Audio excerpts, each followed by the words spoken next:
সবাইকে স্বাগতম। আজকের আমাদের এই সেশনটি হচ্ছে আপকামিং রেসিডেন্সি পরীক্ষার প্রিপারেশনটি সবচেয়ে ভালোভাবে কিভাবে নেওয়া যায় এবং সেই প্রিপারেশনকে একটু সুন্দরভাবে গুছিয়ে নেওয়ার জন্য ম্যাট্রিক্স আয়োজিত 30 মিনিটসের যে লাইভ সেশনটি, সেই সেশনটি সম্পর্কে আমরা আজকে আলোচনা করব। আজকের আমাদের টপিক হচ্ছে দুইটি, মূলত একটি হচ্ছে নিউরোফিজিওলজি এবং আরেকটি হচ্ছে সিস্টেমিক ব্যাকটেরিওলজি। আমরা দুইটা সেশন পরপর আজকে কন্ডাক্ট করার চেষ্টা করব এবং 30 মিনিটসের ভেতরে যে টপিকগুলো সম্পর্কে সবচেয়ে বেশি প্রশ্ন আসে রেসিডেন্সি পরীক্ষায়, সেই টপিকগুলোর থেকে আমরা বাছাই করা আরও কিছু টপিক নিয়ে এখানে আলোচনা করার চেষ্টা করব। তাহলে আমরা শুরু করি আমাদের আজকের প্রথম সেশন। সবাই খুব মনোযোগ দেওয়ার চেষ্টা করব এবং যে টপিকের যে অংশটুকুতে আমরা বুঝতে অসুবিধা হবে সেই অংশটুকু আপনারা একটু আমার সাথে ইন্টারাকশন করবেন এবং কমেন্টে জানাবেন। আমরা ওই অংশটুকু আবার রিপিট করার চেষ্টা করব। হ্যাঁ, তাহলে আমরা শুরু করি নিউরোফিজিওলজির আজকের এই টপিকটি। প্রথমেই আমরা নিউরোফিজিওলজির যে অংশটুকু দিয়ে আলোচনা শুরু করব সেটি হচ্ছে ব্রেন সহ স্পাইনাল কর্ডের যে স্ট্রাকচারগুলো থাকে, সেই স্ট্রাকচারগুলোকে আমরা কয়েকটি ভাগে ভাগ করতে পারি। আমরা যদি এই ছবিটির দিকে তাকাই তাহলে দেখব প্রথমত আমরা ব্রেইনকে তিনটি ভাগে ভাগ করে থাকি। একটি হচ্ছে ফোর ব্রেইন, পরেরটি হচ্ছে মিড ব্রেইন এবং তারপরেরটি হচ্ছে হাইন্ড ব্রেইন। এবং এই হাইন্ড ব্রেইন বা যেটাকে সবচেয়ে নিচের অংশ বলা হয়, তার আবার তিনটি অংশ রয়েছে। একটি হচ্ছে পন্স, আরেকটি হচ্ছে মেডুলা অবলঙ্গাটা এবং তার সাথে আরেকটি হচ্ছে সেরেবেলাম। আচ্ছা, আমরা যদি একটু পুরাতনভাবে এই ক্লাসিফিকেশনটাকে করি তাহলে এই ফোর ব্রেনের এই অংশটাকে আমরা আবার দুইটি ভাগে ভাগ করতে পারি। একটি হচ্ছে আমরা বলে থাকি টেলেনসেফালন এবং আরেকটি হচ্ছে ডায়েনসেফালন। এই টেলেনসেফালন এবং ডায়েনসেফালন এই দুটিকে একত্রে বলা হয়ে থাকে ফোর ব্রেইন। একটা পরীক্ষায় কিন্তু বেশ কিছুদিন আগে রেসিডেন্সি পরীক্ষায় এইভাবে ক্লাসিফিকেশনটা এসেছে, এর জন্য আমাদেরকে একটু এইভাবে জানতে হচ্ছে। মিড ব্রেনের আরেকটি নাম হচ্ছে মেসেনসেফালন, আর অপরদিকে হাইন্ড ব্রেইন, যাকে আরেক নামে বলা হয় রম্বেনসেফালন, তার আবার দুটি অংশ। একটি হচ্ছে মেটেনসেফালন এবং আরেকটি হচ্ছে মায়েলনসেফালন। মেটেনসেফালনের মধ্যে মূলত পন্স এবং সেরেবেলাম পড়েছে, আর মায়েলেনসেফালনের মধ্যে মেডুলা অবলঙ্গাটা পড়েছে। তাহলে আমরা বলতে পারি সেন্ট্রাল নার্ভাস সিস্টেমকে আমরা প্রথমত দুইটি ভাগে ভাগ করব। একটি হচ্ছে ব্রেইন এবং আরেকটি হচ্ছে স্পাইনাল কর্ড। ব্রেইনকে আমরা এইভাবে করে বিভিন্ন অংশে ভাগ করতে পারি। স্পাইনাল কর্ডের ভেতরে আমরা প্রথমে একটি অংশ পাই সার্ভাইকাল রিজিয়নে, যাকে সার্ভাইকাল স্পাইনাল কর্ড বলা হয়। আরেকটি অংশ পাই থোরাসিক রিজিয়নে, যাকে বলা হয় থোরাসিক স্পাইনাল কর্ড। আরেকটি অংশ পাই আমরা লাম্বার রিজিয়নে এবং তার পরবর্তী সবচেয়ে নিচের অংশটি পাই স্যাক্রাল রিজিয়নে। মনে রাখবো সার্ভাইকাল রিজিয়নের কর্ডের সংখ্যা হচ্ছে, আমরা বলে থাকি হচ্ছে C8, 8টি পর্যন্ত। থোরাসিক রিজিয়নে হচ্ছে 12টি, লাম্বার 5টি এবং স্যাক্রাল রিজিয়নে হচ্ছে 5টি। তাহলে এই যে ভাগগুলো আমরা বললাম, এই ভাগগুলো সংখ্যাগুলো আমাদের মনে রাখাটা খুব ইম্পর্ট্যান্ট। আমরা তাহলে এর পরবর্তী অংশটিতে চলে যাই। এটি একটা খুব সুন্দর ছবি অ্যানাটমি অফ দ্য ব্রেইনকে বোঝার জন্য। সহজভাবে আমরা এখানে একটু কালার ইউজ করেছে। এই কালার কোডগুলোর মাধ্যমে আমরা ব্রেনের ইম্পর্ট্যান্ট লোবগুলোকে একটু দেখে নিব। সবচেয়ে সামনের দিকে যে লোবটা আমরা দেখতে পাচ্ছি এটি হচ্ছে ফ্রন্টাল লোব, এরপরে রয়েছে প্যারাইটাল লোব, পেছনে রয়েছে অক্সিপিটাল লোব এবং ভেতরের দিকে একটি বিশেষ লোব রয়েছে যেটা মূলত ইমোশনাল অ্যাটাচমেন্টের সাথে জড়িত, যাকে আমরা বলে থাকি লিম্বিক লোব। এবং আমরা জানি যে ব্রেনের এটা হচ্ছে একটা কাট সেকশন, যার জন্য আমরা হেমিস্ফিয়ারের ভেতরের দিকটাকে দেখতে পাচ্ছি, হেমিস্ফিয়ারের বাইরের দিকটাকে দেখতে পাচ্ছি না। আর এই অংশটুকু হচ্ছে থ্যালামাস। থ্যালামাসের ঠিক নিচেই রয়েছে হলো আমাদের এই অংশটা, যেটি হচ্ছে হাইপোথ্যালামাস। তাহলে আমরা স্ট্রাকচারগুলোকে এক নজর দেখে নিলাম। তার সাথে হাইপোথ্যালামাসের সাথে জড়িত অংশ হচ্ছে পিটুইটারি গ্ল্যান্ড, এটি হচ্ছে অ্যান্টেরিয়র এবং এটি হচ্ছে পোস্টেরিয়র লোব। আর পিটুইটারি গ্ল্যান্ডের পর থেকে আমরা আর একটু যদি নিচের দিকে নামি তাহলে আমরা পেয়ে যাব হচ্ছে এই অংশটা হচ্ছে পন্স, এই অংশটা হচ্ছে মিড ব্রেইন, আর এই অংশটা হচ্ছে medulla অবলঙ্গাটা। Mid brain, ponds, medulla অবলঙ্গাটা। এরপরে রয়েছে স্পাইনাল কর্ড আর পেছনের দিকে রয়েছে হলো সেরেবেলাম। তাহলে একটু এক নজর আমি আজকের এই প্রেজেন্টেশনটার অনেকগুলো ছবি আপনাদেরকে রাখতে বলবো প্রিপারেশনটাকে মজবুত করার জন্য। তার মধ্যে একটি গুরুত্বপূর্ণ ছবি হচ্ছে অ্যানাটমিটা ভালো মতো মনে রাখার জন্য এই ছবিটা। আচ্ছা, এই ছবি থেকে কয়েকটি শব্দ আমি একটু একভাবে বলে ফেলি এবং আপনারা খুব কনসেন্ট্রেশন দিয়ে শব্দগুলো শোনার চেষ্টা করবেন।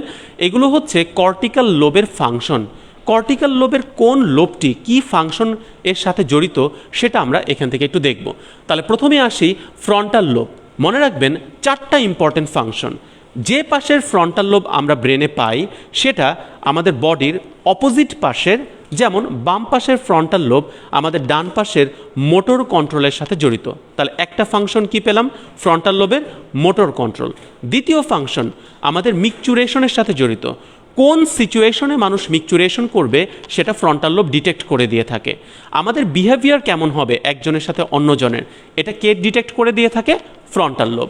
এবং আমরা যে একটা কথা বলার চেষ্টা করি, এক্সপ্রেশন করি, কথাটার যে এক্সপ্রেশনটা এই বলতে পারার ক্ষমতাটার সাথে জড়িত হচ্ছে কে?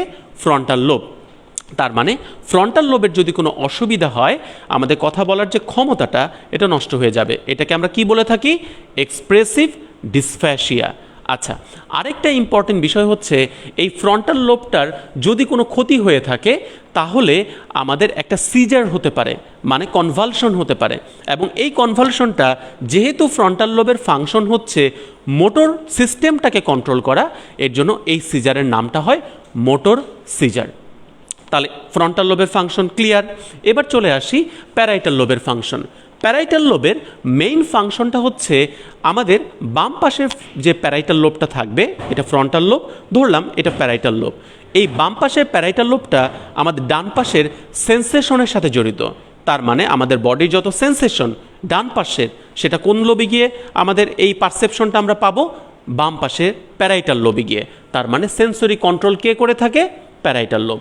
দ্বিতীয় একটা পয়েন্ট হচ্ছে আমরা যে লিখতে পারি, আমরা যে ক্যালকুলেশন করতে পারি, আমাদের আঙ্গুলগুলোকে গুনতে পারি এবং আমাদের কোন পরিবেশে আমরা আছি এই পরিবেশ সম্পর্কে আমরা একটা ধারণা পেতে পারি, এই সব কিছুই হচ্ছে প্যারাইটাল লোবের কাজ।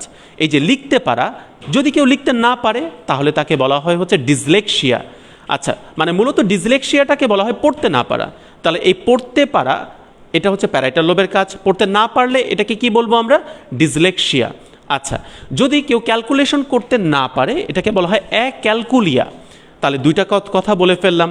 তৃতীয় পয়েন্টটা হচ্ছে যদি আমরা দেখতে পারি যে প্যারাইটাল লোবের একটা কাজ হচ্ছে আঙ্গুলগুলোকে গুনতে পারা বা চিনতে পারা, তাহলে এই আঙ্গুল চিনতে না পারলে এটাকে বলা হয় ফিঙ্গার অ্যাগনোসিয়া। অ্যাগনোসিয়া মানে চিনতে না পারা। আচ্ছা, তাহলে যদি পরিবেশটা কেউ চিনতে না পারে, এই পরিবেশ চিনতে পারাটাকে বলা হয় স্প্যাশিয়াল ওরিয়েন্টেশন। আমি কোন স্পেশাল সিচুয়েশনে আছি, তাহলে এই পরিবেশ বা ত্রিমাত্রিক অবস্থাটা সম্পর্কে যদি কেউ ধারণা না বুঝতে পারে যে সে কোথায় আছে, এটাকে বলা হয় স্পেশাল ডিসওরিয়েন্টেশন। আমার এই প্রত্যেকটা কথাকে আপনারা দরকার হলে বারবার রিপিট করে শুনবেন, কিন্তু মনে রাখবেন এগুলো প্রত্যেকটাই রেসিডেন্সি পরীক্ষার জন্য 3 স্টার টপিক। তাহলে কি কি বললাম? স্পেশাল ডিসওরিয়েন্টেশন, ত্রিমাত্রিক অবস্থা বুঝতে পারবে না। বললাম কি? পড়তে পারবে না, ডিসলেক্সিয়া। ক্যালকুলেশন করতে পারবে না, অ্যাক্যালকুলিয়া। এবং সেন্সরি কন্ট্রোলটা নষ্ট হয়ে যাবে অপোজিট সাইডের। সাথে আরও একটা ইম্পর্টেন্ট বিষয় হচ্ছে তাকে যদি আপনি একটা তারা আঁকতে দেন, এই তারা আঁকার ক্ষমতাটা তার নষ্ট হয়ে যাবে। এটাকে বলা হয় কনস্ট্রাকশনাল অ্যাপ্রাক্সিয়া। একটা কনস্ট্রাকশন সে করতে পারছে না, ঘড়ি আঁকতে দিবেন, ঘড়িটা সে আঁকতে পারবে না। তাহলে আমরা অনেকগুলো প্যারাইটাল লোবের ফাংশন শিখে গেলাম। এবার আসি অক্সিপিটাল লোব। এই অক্সিপিটাল লোবের মেইন ফাংশনটা হচ্ছে আমাদের ভিশনের সাথে জড়িত। আমরা একটা বস্তুকে দেখতে পারি, সেই বস্তুর শেপ বুঝতে পারি, সেই বস্তুর কালার বুঝতে পারি, এই সব কিছুর সাথে জড়িত হচ্ছে কোন লোব? Occipital lobe. তাহলে আমরা অক্সিপিটাল লোবের ফাংশনটা পেরে গেলাম। এবার আরও একটা লোব রয়েছে, যে লোবটাকে আমরা এপাশ থেকে এতটা ভালো দেখতে পাচ্ছি না, যেটা কাটা পড়ে গিয়েছে, নিচের এই অংশটাতে থাকে, যেটাকে বলা হয় টেম্পোরাল লোব। এই টেম্পোরাল লোবের 4টা ইম্পর্টেন্ট ফাংশন সারা জীবনে ভোলা যাবে না। 1, শ্রবণের সাথে জড়িত, মানে কি? অডিশন। 2, ব্যালেন্সের সাথে জড়িত, তার মানে ভেস্টিবুলার ফাংশন বা ব্যালেন্স। 3, ঘ্রাণ শক্তির সাথে জড়িত, তার মানে আমাদের স্মেলের সেন্টারটা কোথায় থাকে? কোন লোবে থাকে? টেম্পোরাল লোবে থাকে। 4 নাম্বার, আমাদের যে মেমোরি, এই মেমোরিটার সেন্টারটা কোথায় থাকে? টেম্পোরাল লোবে থাকে।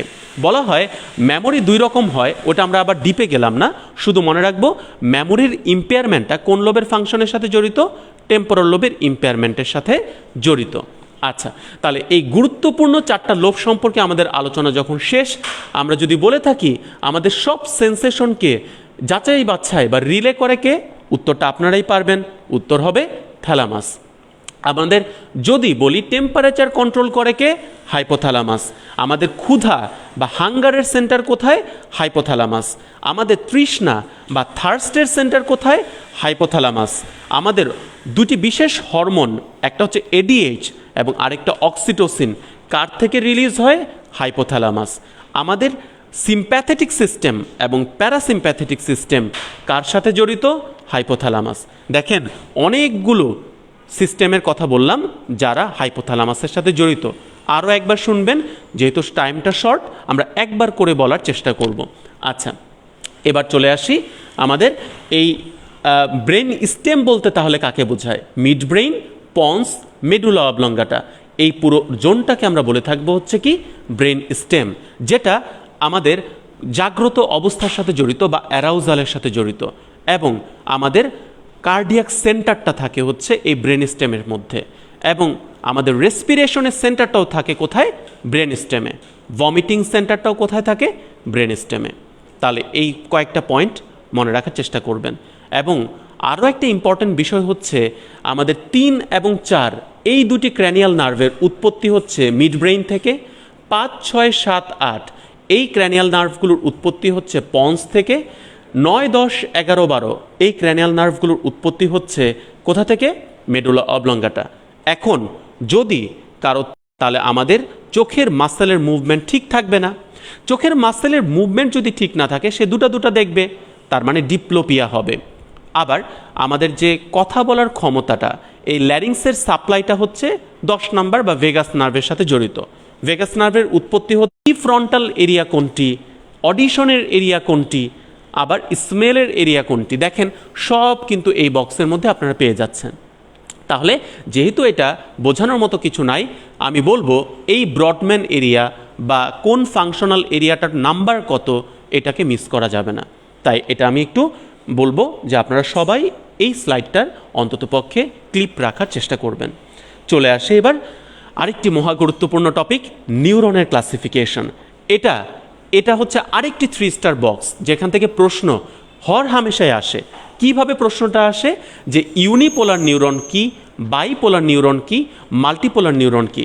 যেহেতু আমাদের এই নিউরোফিজিওলজি ক্লাসটি 4.5 থেকে 5 ঘন্টা হয়, প্রত্যেকটি টপিককে আমরা বুঝিয়ে তারপর আগাই, কিন্তু এখানে আমাদের টার্গেট থাকবে কয়েকটি ইম্পর্টেন্ট টপিক আমরা একটু অ্যানালাইসিস করব বা এক্সপ্লেনেশন দিব। বাকিগুলোকে আমরা একটু হাইলাইট করার চেষ্টা করব আসলে প্রশ্নটা কিভাবে আসে, কোথা থেকে আসে।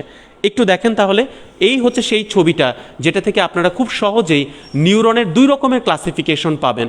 যেমন একটা ক্লাসিফিকেশন আসে যে নিউরনের কোন ধরনের নিউরনগুলোকে পিরামিডাল সেলের নিউরন বলা হয়, কাদেরকে পার্কিনজি সেল বলা হয়, এবং কাদেরকে গ্র্যানুলার সেল বলা হয়। কোনটা কোথায় থাকে সেটাও কিন্তু আমরা এই ছবিটা থেকে পেয়ে যাচ্ছি। এটা এক রকমের ক্লাসিফিকেশন। মেইনলি যেটা বেশি আসে সেটা হচ্ছে এই ছবিটা। দেখেন প্রথমেই লেখা আছে ইউনিপোলার নিউরন, তার মানে একটা সেল বডি এখান থেকে 2টি প্রজেকশন প্রথমেই ভাগ হয়ে 2 ভাগ হয়ে গিয়েছে।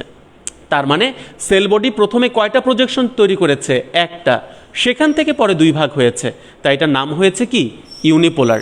এখানে সেল বডি থেকে প্রথমেই প্রজেকশন কয়টি, 2টি, তাই নাম হয়েছে কি বাইপোলার। আর এখান থেকে তো বোঝাই যাচ্ছে অনেকগুলো প্রজেকশন বা অনেকগুলো প্রবৃদ্ধি বের হয়েছে, তাই এটা মাল্টিপোলার। মেইনলি উদাহরণটা লাগবে। বাইপোলার নিউরনের উদাহরণটা আমরা এইভাবে মনে রাখি, চোখ ও কানের সাথে জড়িত।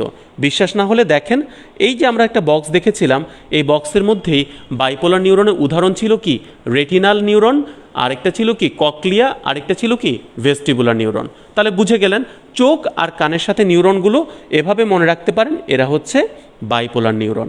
তাহলে এবার আমরা চলে আসি আরও একটি ইম্পর্টেন্ট টপিকে, সেটা হচ্ছে নিউরোগ্লিয়া। এখান থেকে নিউরো অ্যানাটমির প্রশ্ন যেমন আসে, নিউরোফিজিওলজির টপিক হিসাবেও এখান থেকে প্রশ্ন আসে। মূলত নিউরোগ্লিয়া থেকে প্রশ্নটা কিভাবে আসে, আমরা এখানে নিউরোগ্লিয়ার কিছু সেলকে দেখতে পাচ্ছি যারা নিউরনের কাজকে সাপোর্ট করে থাকে, এবং এদের মধ্যে একটা ইম্পর্টেন্ট হচ্ছে অ্যাস্ট্রোসাইট, যেটা ব্লাডের সাথে ব্রেনের ব্যারিয়ারটা তৈরি করে থাকে। আরেকটি হচ্ছে সিএসএফ তৈরি করে থাকে এমন একটি সেল যার নাম এপেন্ডাইমাল সেল। আরেকটি হচ্ছে ব্রেনের ভেতর কিছু ইনফেকশন, ডেড সেল এগুলোকে মেরে থাকে, তার নামটা হচ্ছে কি মাইক্রোগ্লিয়া। আর ব্রেনের ভেতর যে মায়েলিন শীটটা তৈরি করে থাকে তার নামটা হচ্ছে অলিগোডেন্ড্রোসাইট। আপনারা এবার উত্তর দেন। এই অলিগোডেন্ড্রোসাইট যদি ব্রেনের ভেতর মায়েলিন শীট তৈরি করে থাকে, তাহলে পেরিফেরাল নার্ভাস সিস্টেমে বা আমাদের বডির ভেতর যে ছড়িয়ে থাকে অন্যান্য পেরিফেরাল নার্ভাস সিস্টেমের নিউরন, তাদের মায়েলিন শীটটা কে তৈরি করে থাকে? উত্তরটা খুব সহজ, মনে পড়ে গেল। তাহলে উত্তরটা হচ্ছে কি? Schwann cell. তাহলে আমরা বুঝে গেলাম যে সোয়ান সেল হচ্ছে পেরিফেরাল নার্ভাস সিস্টেমের মায়েলিন শীট তৈরি করে, আর অলিগোডেন্ড্রোসাইট এটা সেন্ট্রাল নার্ভাস সিস্টেম এর মায়েলিন শীটটা তৈরি করে থাকে। আচ্ছা, বাকি দুটা এখানে আমরা সোয়ান সেলকে দেখতে পাচ্ছি, স্যাটেলাইট সেল সম্পর্কে খুব বেশি জানার প্রয়োজন হবে না। তাহলে এবার আরও একটা ছবির মাধ্যমে আমরা কিন্তু খুব স্পষ্টভাবে দেখে ফেললাম যে এই হচ্ছে সেই অলিগোডেন্ড্রোসাইট যে একসাথে বেশ কয়েকটা নিউরনের মায়েলিন শীট তৈরি করতে পারে। আর এই হচ্ছে সেই অ্যাস্ট্রোসাইট যেটা মূলত ব্লাড ব্রেইন ব্যারিয়ার তৈরি করে থাকে।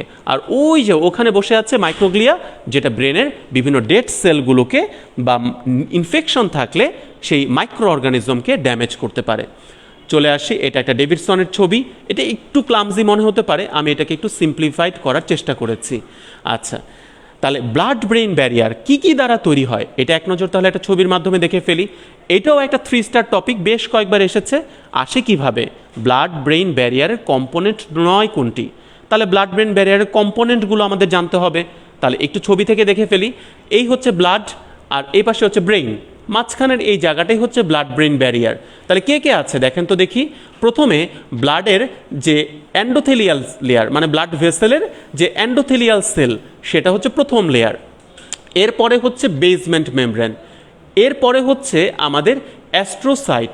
এটা হচ্ছে সেই অ্যাস্ট্রোসাইটের ফুড প্রসেস, যে অ্যাস্ট্রোসাইটের মূল সেল বডিটাকে আমরা কেটে ফেলেছি, শুধু কাকে দেখতে পাচ্ছি? ফুড প্রসেসকে। তাহলে কি কি হলো? এন্ডোথেলিয়াল সেল, বেসমেন্ট মেমব্রেন এবং অ্যাস্ট্রোসাইটের ফুড প্রসেস। মেইনলি এই কম্পোনেন্টগুলো দ্বারাই হচ্ছে ব্লাড ব্রেন ব্যারিয়ার তৈরি হয়। মাঝে মাঝে একটা বিশেষ সেল জায়গাটা দখল করে, যার নাম হচ্ছে কি? পেরিসাইট। তাই পরীক্ষায় যদি পেরিসাইট থাকে, এটাও ব্লাড ব্রেইন ব্যারিয়ারের একটা কম্পোনেন্ট হিসেবে গণ্য হবে। চলে আসি আরও একটি টপিক, সেটি হচ্ছে কি? নিউরোট্রান্সমিটার। দেখেন একদম বক্স হিসেবে আছে, তাই এটাকে মিস করে পরীক্ষায় যাওয়ার কোনো সুযোগ নেই। কিভাবে প্রশ্ন আসে? ক্লাস 3 নিউরোট্রান্সমিটার কোনটি, অথবা নিচের কোন নিউরোট্রান্সমিটারগুলো অ্যামাইনো অ্যাসিড ডেরিভেটিভ? কোন কোন নিউরোট্রান্সমিটার হচ্ছে আমাদের অ্যামাইন ডেরিভেটিভ? নিউরোট্রান্সমিটার কি এটা সম্পর্কে আশা করা যায় সবাই আমরা মোটামুটি অবগত। যারা এক নিউরন থেকে আরেক নিউরনে বিভিন্ন রাসায়নিক উপাদান পরিবহন করে, ওই রাসায়নিক উপাদানগুলোই হচ্ছে কি? নিউরোট্রান্সমিটার, যার মাধ্যমে একটা নিউরন থেকে আরেকটা নিউরনে বিভিন্ন সিগন্যাল যায়। সেটা হতে পারে একটা নিউরন আরেকটা নিউরনকে দমিয়ে ফেলতে পারে, তখন তার নাম হয় ইনহিবিটরি নিউরোট্রান্সমিটার। যদি উদ্দীপন দেয় বা স্টিমুলাস দেয়, তাহলে নামটা হয় স্টিমুলেটরি বা এক্সাইটেটরি নিউরোট্রান্সমিটার। যদি কখনো কখনো স্টিমুলেটেড করে, কখনো কখনো বাধা দেয়, তাহলে নাম হবে মিক্সড নিউরোট্রান্সমিটার। আমরা একটা ছোট্ট কথা দ্বারা মনে রাখি, আমার সাথে সাথে একবার শুনে ফেলবেন এবং নিজে নিজে মনে মনে বলবেন। গাবা এবং গ্লাইসিন, গাবা এবং কি? গ্লাইসিন, এই দুটি হচ্ছে মূলত ইনহিবিটরি নিউরোট্রান্সমিটার।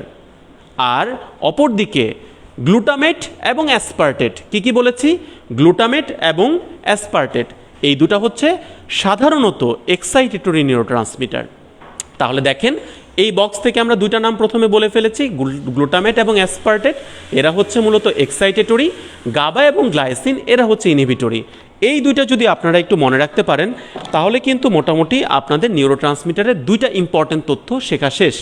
এখন আপনাদের কাছে আমার প্রশ্ন, এসিটাইলকোলিন এবং নরএপিনেফ্রিন এরা তাহলে কি? এরা হচ্ছে মিক্সড নিউরোট্রান্সমিটার, কখনো কখনো স্টিমুলেট করতে পারে, কখনো কখনো ইনহিবিট করতে পারে। একটু মেমোরাইজিং টপিক বলে আমি একটু এসকেপ করে গেলাম। ছবিটা নিতে কিন্তু ভুল করবেন না, এই ছবিটা খুবই খুবই ইম্পর্ট্যান্ট, অন্ততপক্ষে শর্ট টাইমে এই বক্সগুলো দেখে যেতেই হবে। আচ্ছা, এবার আসি ক্র্যানিয়াল নার্ভ।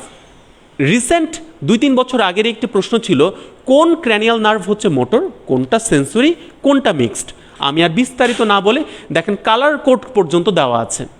একটা সূত্র ছোটবেলা থেকে শিখে এসেছি, আমার সাথে সাথে মনে করার চেষ্টা করেন। 128, 128 এরা হচ্ছে কি? সেন্সরি, মূলত ক্র্যানিয়াল নার্ভ। আর 57,910 আশা করা যায় মনে আছে, 57,910, 5, 7, 9, 10 এই 4টা ক্র্যানিয়াল নার্ভ মূলত মিক্সড ক্র্যানিয়াল নার্ভ, যাদের একই সাথে সেন্সরি কম্পোনেন্টও আছে, আবার একই সাথে মোটর কম্পোনেন্টও আছে। আর বাকি যারা থাকলো এই 128 আর অপরদিকে 57,910, এদের বাদে বাকি যারা থাকলো তারা মোটর। তাহলে প্রথম তিনটি হচ্ছে সেন্সরি, এখানে রয়েছে 4টি, এরা হচ্ছে মিক্সড, বাকি যারা আছে তারা হচ্ছে মোটর ক্র্যানিয়াল নার্ভ। আচ্ছা, এবার আসি থার্ড ক্র্যানিয়াল নার্ভ। এর মধ্যে আমরা সবগুলো সম্পর্কে শিখব না, যেগুলো পরীক্ষায় আসে তার মধ্যে একটা মোস্ট ইম্পর্টেন্ট টপিক হচ্ছে থার্ড ক্র্যানিয়াল নার্ভ যদি কারো পলসি হয়, কাজ না করতে পারে, তাহলে আমরা বুঝবো কিভাবে। ছবিটার দিকে তাকিয়ে থাকলে আর সারা জীবনে ভুল হওয়ার কোনো সুযোগ নেই। দেখেন তো দেখি কি হয়েছে। এই চোখটাতে টোসিস হয়েছে, এই চোখের আইবলটা নিচের দিকে নেমে গিয়েছে এবং বাইরের দিকে চলে গিয়েছে। আর যদি একটু কাছে থেকে ওই আইবলের ভেতরে একটু তাকান, তাহলে দেখবেন ওই আইবলের ভেতরে যে পিউপিলটা রয়েছে, আইরিশের মাঝখানের যে পিউপিল, ওটা একটু ফুলে গিয়ে মানে প্রসারিত হয়ে গিয়েছে, যেটাকে আমরা ডায়ালেটেড পিউপিল বলি। তাহলে এবার আপনাদের পালা। থার্ড ক্র্যানিয়াল নার্ভের পলসি হলে কি কি পাবো আমরা? এক, আমরা টোসিস পাবো। সাধারণত এতটাই টোসিস হয়, দেখেন আঙ্গুল দিয়ে উঠাতে হচ্ছে, তার মানে কি কমপ্লিট টোসিস। দুই, eyeball is situated downwards and outwards, দুটা শেষ। আর তিন, এর পিউপিল এটা হচ্ছে ডায়ালেটেড পিউপিল থাকে। আচ্ছা, এই থার্ড ক্র্যানিয়াল নার্ভ যদি হচ্ছে কারো ক্ষতিগ্রস্ত হয়ে যায়, পিউপিল তাহলে নিশ্চয়ই কাজ করতে পারছে না। তাহলে পিউপিল ছোট হয়ে গেলে, যদি আলোর প্রভাবে আলোর চোখের উপর পড়লো, টর্চ ফেললেন, পিউপিলটা ছোট হয়ে গেল, এটার নামে কি রিফ্লেক্স? Light reflex. তাহলে কি এই থার্ড নার্ভ পলসি হলে লাইট রিফ্লেক্স কাজ করবে? করবে না। তার মানে থার্ড নার্ভ পলসি হলে লাইট রিফ্লেক্স অ্যাবসেন্ট হয়ে যাবে। আচ্ছা, চোখের এই আইবলটা নিচের দিকে আছে এবং বাইরের দিকে আছে, তার মানে কি এই চোখের আইবল ভেতরে যেতে পারছে না। এবার আমি আপনাদের সবাইকে যদি বলি দূরে তাকান, এভাবে তাকাচ্ছেন, কাছে তাকান, কাছের কোনো বস্তুকে দেখার সময় আমাদের দুইটি আইবল কাছের দিকে চলে আসে, মানে কনভার্জেন্স হয়। এই চোখ কি আর কনভার্স করতে পারবে? পারবে না। তাহলে কনভার্স যদি না করতে পারে, তাহলে অ্যাকোমোডেশন রিফ্লেক্স কি পাবো? অ্যাকোমোডেশন রিফ্লেক্স তো সেটাই যেটা দূরের কোনো বস্তুর দিকে তাকিয়ে আছি, হঠাৎ করে আমি যদি সামনের কোনো বস্তুকে দেখতে চাই, আইবল যে মাঝের দিকে চলে আসে, এটার নামই কি? আমাদের অ্যাকোমোডেশন রিফ্লেক্স। তার মানে তাদের অ্যাকোমোডেশন রিফ্লেক্সটাও কি হয়ে যাবে? লস্ট। এই যে 5টা পয়েন্ট বললাম, একদম নিশ্চিত থাকেন কোনো না কোনো পরীক্ষায় এই পয়েন্টগুলো দিয়ে প্রশ্ন পাবেনই। চলে আসি আমরা এর পরবর্তী টপিকটাতে। তাহলে এই থার্ড ক্র্যানিয়াল নার্ভ পলসির যে ইম্পর্ট্যান্ট কারণগুলো, সেগুলোকে আমরা একটা বক্সে নিয়ে এসেছি। এর মধ্যে অন্ততপক্ষে এই নিচের এতটুকুকে যদি বাদও দেই, এই কজগুলোকে ভোলা যাবে না: diabetes mellitus, vasculitis, posterior communicating artery aneurysm. যাক, আপনাদের এখান থেকে হাইলাইট করে দিলাম যে থার্ড ক্র্যানিয়াল নার্ভের পলসির কোন কোন বক্সগুলোকে আমাদের মনে রাখতে হবে। তাহলে দেখেন তো দেখি এবার কি আমাদের এই features of third cranial nerve পলসি, এটা কি খুব সহজ হয়ে গেল? আচ্ছা, চলে আসি ভিজুয়াল পাথোয়েলেশন। এটা খুবই ইম্পর্ট্যান্ট একটা টপিক এবং এটা আমরা প্রায় 15 থেকে 20 মিনিট সময় নিয়ে ক্লাসে খুব ঠান্ডা মাথায় এটাকে বোঝানোর চেষ্টা করি, যাতে একবার যদি এই টপিকটা আপনারা বুঝতে পারেন, সারা জীবনে কখনোই এই টপিক থেকে উত্তর ভুল করার চান্স থাকবে না। আশা করা যায় এটা টপিকটা তখন মাথায় গেঁথে যাবে। যেহেতু আমাদের টাইমটা শর্ট, আমরা কয়েকটা পয়েন্টকে একটু বুঝিয়ে দিচ্ছি, বাকিটুকু আপনারা ওই প্রসেস অনুসারে বোঝার চেষ্টা করবেন। দেখেন তো, এই জায়গাটা হচ্ছে অপটিক নার্ভ। এই অপটিক নার্ভের এই দিকের ফাইবারটা আমাদের চোখের কোন দিকটাকে দেখতে সুবিধা করছে? এই দিকটাকে। এটাকে বলা হয় ন্যাজাল দিক। এই জায়গাটাকে কল্পনা করেন নাক। তার মানে নাকের এই দিকটাকে দেখতে সাহায্য করছে কোন ফাইবার? এই ফাইবার। আর এটা হচ্ছে ভেতরের ফাইবার, কিন্তু দেখতে সাহায্য করছে কোন ফিল্ডটাকে? বাইরের ফিল্ডটাকে। তাহলে এটাকে আমরা বলবো ন্যাজাল ফিল্ড, আর এটাকে কি বলবো? টেম্পোরাল ফিল্ড বা বাইরের দিকের এই ফিল্ডটা। এবার এই জায়গাটাতে যদি অপটিক নার্ভ কাটা পড়ে যায়, তাহলে এই ফাইবারও যেমন যাবে, এই ফাইবারটাও তেমন যাবে। তাহলে এই ফাইবার চলে গেলে কোন অংশ দেখতে পাবে না? ন্যাজাল ফিল্ড দেখতে পাবে না। আবার এই ফাইবারটা চলে গেলে কোন ফিল্ড দেখতে পাবে না? টেম্পোরাল ফিল্ড দেখতে পাবে না। তাহলে পুরোটাই চোখ চলে গেল, তাহলে এই চোখের পুরোটা অন্ধ হয়ে গেল। এটাকে আমরা কি নাম দিব? মনো অকুলার ব্লাইন্ডনেস। আচ্ছা, তাহলে অপটিক নার্ভের ড্যামেজ হলে কি ব্লাইন্ডনেস হবে? মনো অকুলার ব্লাইন্ডনেস। তাহলে এই পথটা ধরে যদি আমরা পুরোটাকে বুঝতে চেষ্টা করি, তাহলে কিন্তু আর কোনো কষ্ট হচ্ছে না। ঠিক তেমনি আরও একটা আমরা পয়েন্ট বলে দিই, বাকিটা আপনারা এইভাবে বুঝতে পারবেন। দেখেন, এই জায়গাটাকে বলা হয় অপটিক কায়াজমা। যদি এই অংশটাতে কোনো টিউমার হয় তাহলে কোন কোন ফাইবার গেল, এই ফাইবার গেল এবং এই ফাইবার গেল। এই ফাইবারটা আসলে হচ্ছে আমাদের এই বাম পাশের চোখের কোন দিকটাকে দেখতে সাহায্য করছিল, বাইরের দিকটাকে। আচ্ছা, তাহলে এই ফাইবারটা আমাদের ডান দিকের চোখের কোন দিকটাকে দেখতে সাহায্য করছিল, বাইরের দিকটাকে, মানে টেম্পোরাল দিক। তাহলে দুইটা চোখেরই টেম্পোরাল দিকটা নষ্ট হয়ে গেল। তাহলে ওই ব্যক্তিটার চোখটা দেখতে তখন কেমন হবে, চোখের ফিলটা হয়ে যাবে এই রকম, মানে বাম দিকের চোখেরও বাম দিক অন্ধ, ডান দিকের চোখেরও মানে বাইরের দিকটা অন্ধ। তাহলে শুধু দেখতে পাচ্ছে কোন দিক, মাঝের দিক। এই যে দুই চোখেরই বাইরের দিকটা তার অন্ধ হয়ে গেল, এটাকে আমরা নাম দিব কি, বাই টেম্পোরাল হেমিয়ানোপিয়া।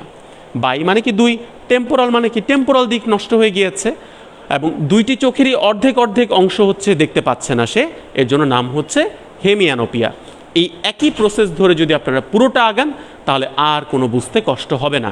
শুধু একটা সূত্র বলে রাখি, পিটস বলে একটা সূত্র সবার পরিচিত থাকার কথা, যে প্যারাইটাল লোব ব্রেনের যদি ক্ষতিগ্রস্ত হয় তাহলে চোখের কোন 1/4 আমরা দেখতে পারি না, নিচের 1/4 আমরা দেখতে পারি না। এই যে দেখেন এই অংশটাতে আমরা বুঝতে পারছি। আবার যদি টেম্পোরাল লোব কারো ব্রেনের ক্ষতিগ্রস্ত হয় তাহলে চোখের কোন 1/4 আমরা দেখতে পারি না, উপরের 1/4 আমরা দেখতে পারি না। তাহলে টেম্পোরাল লোব থাকে নিচে কিন্তু দেখতে অসুবিধা হয় চোখের উপরের 1/4। ঠিক তেমনি প্যারাইটাল লোব থাকে উপরে কিন্তু দেখতে অসুবিধা হয় চোখের নিচের 1/4। প্রশ্ন আসতে পারে কেন, এটা ব্যাখ্যাটা একটু বিস্তৃত বলে আমরা এই শর্ট ক্লাসে এটাকে আমরা দিব না। এটা আমাদের যে মেইন ক্লাসগুলো রয়েছে সেখানে বিস্তারিতভাবে এটা আলোচনা করা হয়। শুধু আপনারা ওই একই প্রসেস ধরে যদি আগান তাহলে দেখবেন আপনার উত্তর আপনি নিজেই বের করে ফেলতে পেরেছেন। আচ্ছা, তাহলে চলে আসি আমাদের এর পরবর্তী প্রশ্নটাতে। দেখেন এর পরবর্তী প্রশ্নটা হচ্ছে বা টপিকটা হচ্ছে হর্নার সিনড্রোম।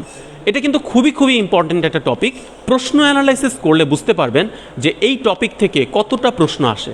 প্রায় বছরই এখান থেকে প্রশ্ন আসে। আমাদের এই ছবিটা যদি আপনারা একটু খেয়াল করে রাখতে পারেন তাহলে হর্নার সিনড্রোম এর ফিচার্সগুলো কী কী সেটা কিন্তু ভুল হবে না। আচ্ছা, আপনারা আমার সাথে একটু মনে করার চেষ্টা করেন তো দেখি, হর্নার সিনড্রোম আসলে কি? আসলে হচ্ছে আমাদের সিম্প্যাথেটিক নার্ভাস সিস্টেম যখন কাজ করতে পারে না তখনই তৈরি হয় হর্নার সিনড্রোম। দেখেন আমার দিকে একটু তাকান, এই সিম্প্যাথেটিক নার্ভাস সিস্টেমের একটা কাজ হচ্ছে আমাদের চোখের এই উপরের আইলিডটাকে তুলে রাখা, এক, চোখের পিউপিলটাকে আমাদের প্রসারিত করে রাখা মানে ডায়ালেটেড করে রাখা, এবং শুধু তাই না, আমাদের এই যে সোয়েট হচ্ছে এই সোয়েটটাকে কন্ট্রোল করে কে? Sympathetic nervous system. তাহলে এবার আপনারাই কিন্তু উত্তর পেয়ে যাচ্ছেন। যদি এই সিম্প্যাথেটিক নার্ভাস সিস্টেম ঠিকমতো না কাজ করতে পারে চোখের উপর, তাহলে চোখের উপরের পাতা একটু নেমে যাবে, খানিকটা নেমে যায় বলে এটাকে বলা হয় পার্শিয়াল টোসিস। চোখের পিউপিল ছোট হয়ে যাবে, ডায়ালেটেড থাকতে পারবে না, এই ছোট হয়ে যাওয়াটাকে বলি মায়োসিস। চোখের এই পাশে যে পাশটা আক্রান্ত হয়েছে ওই পাশের মুখের সোয়েটিংটা নষ্ট হয়ে যাবে, এই সোয়েটিং নষ্ট হয়ে গেলে এটাকে আমরা বলি অ্যানহাইড্রোসিস। এবং চোখের পাতাটা যখন খানিকটা নিচে নেমে যায় তখন মনে হয় যেন চোখের আইবলটা একটু ভেতরে ঢুকে গিয়েছে, এই অ্যাপারেন্টলি ভেতরে ঢুকে যাওয়াটাকে বলা হয় অ্যানোপথ্যালমোস। চোখে বাইরে চলে আসলে যেমন বলি এক্সোপথ্যালমোস, একটু ভেতরে চলে যাচ্ছে এমন মনে হচ্ছে, এটাকে নাম দিব কি তাহলে? অ্যানোপথ্যালমোস। তাহলে এই চারটা ফিচারকে আমরা মেইনলি বলে থাকি কি? হর্নার সিনড্রোমের ফিচার। আমরা শুধু তাই না, যেহেতু সময় স্বল্পতা রয়েছে আমরা এটাকে দেখাচ্ছি শুধু যে হর্নার সিনড্রোমের কোন অংশটাকে কি লেশন হলে আমরা কি ধরনের ফিচার পাবো। প্রশ্ন খুব হার্ড হলে এই ধরনের প্রশ্ন আসে, আমরা প্রিপারেশনটা ওইভাবে নেওয়ার চেষ্টা করব, কিন্তু শর্ট টাইমের প্রিপারেশনের ক্ষেত্রে আমি বলবো এই কোন নিউরনের অসুবিধা হলে কি হয় এতটা ডিপলি না পড়লেও আশা করা যায় কোশ্চেন সহজ হলে অ্যান্সার দেওয়া যাবে। তাহলে এই হচ্ছে সেই চারটা ইম্পর্টেন্ট ফিচার। যদি কারো হর্নার সিনড্রোম হয় তাহলে আমরা কি কি ফিচার্স পেয়ে থাকব। চলে আসি টোসিস সম্পর্কে একটা আলোচনা। একদম 1 মিনিট বোর্ডের দিকে একটু তাকাবেন, তাহলে এই টোসিসের যত প্রশ্ন আছে মোটামুটি সব প্রশ্নের উত্তর দিয়ে দিতে পারবেন। দেখেন কারো টোসিস হচ্ছে তার মানে কি? চোখের পাতাটা নিচে নেমে যাচ্ছে। এবার আপনার কাজ হবে চোখের পিউপিলের দিকে তাকানো। যদি চোখের পিউপিলটা ছোট থাকে, কনস্ট্রিক্টেড থাকে, কি থাকে আরেকবার বলেন? কনস্ট্রিক্টেড, তাহলে আপনার এই টোসিসের কারণ ধরে নিতে হবে হর্নার সিনড্রোম।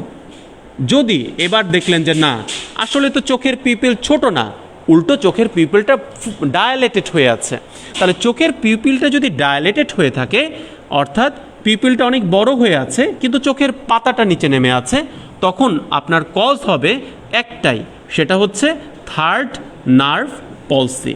তাহলে বলেন তো দেখি, যদি চোখের পিপিল ছোট কিন্তু চোখের পাতা নিচে নেমে গিয়েছে, কজ কি? Honor syndrome. চোখের পিপিল বড় কিন্তু চোখের পাতাটা নিচে নেমে গিয়েছে, তাহলে কজ কি? তাহলে কজ হচ্ছে থার্ড নার্ভ পলসি। এবার দেখতে পেলেন যে না, চোখের পিপিল আসলে ছোটও হয় নাই বড়ও হয় নাই, তাহলে এই নর্মাল পিপিল যদি থাকে কিন্তু চোখের পাতাটা নিচে নেমে গিয়েছে, মানে টোসিস আছে, তখন আপনার কজ হচ্ছে দুইটি, একটা হচ্ছে মায়োস্থেনিয়া গ্র্যাভিস এবং আরেকটি হচ্ছে মায়োপ্যাথি।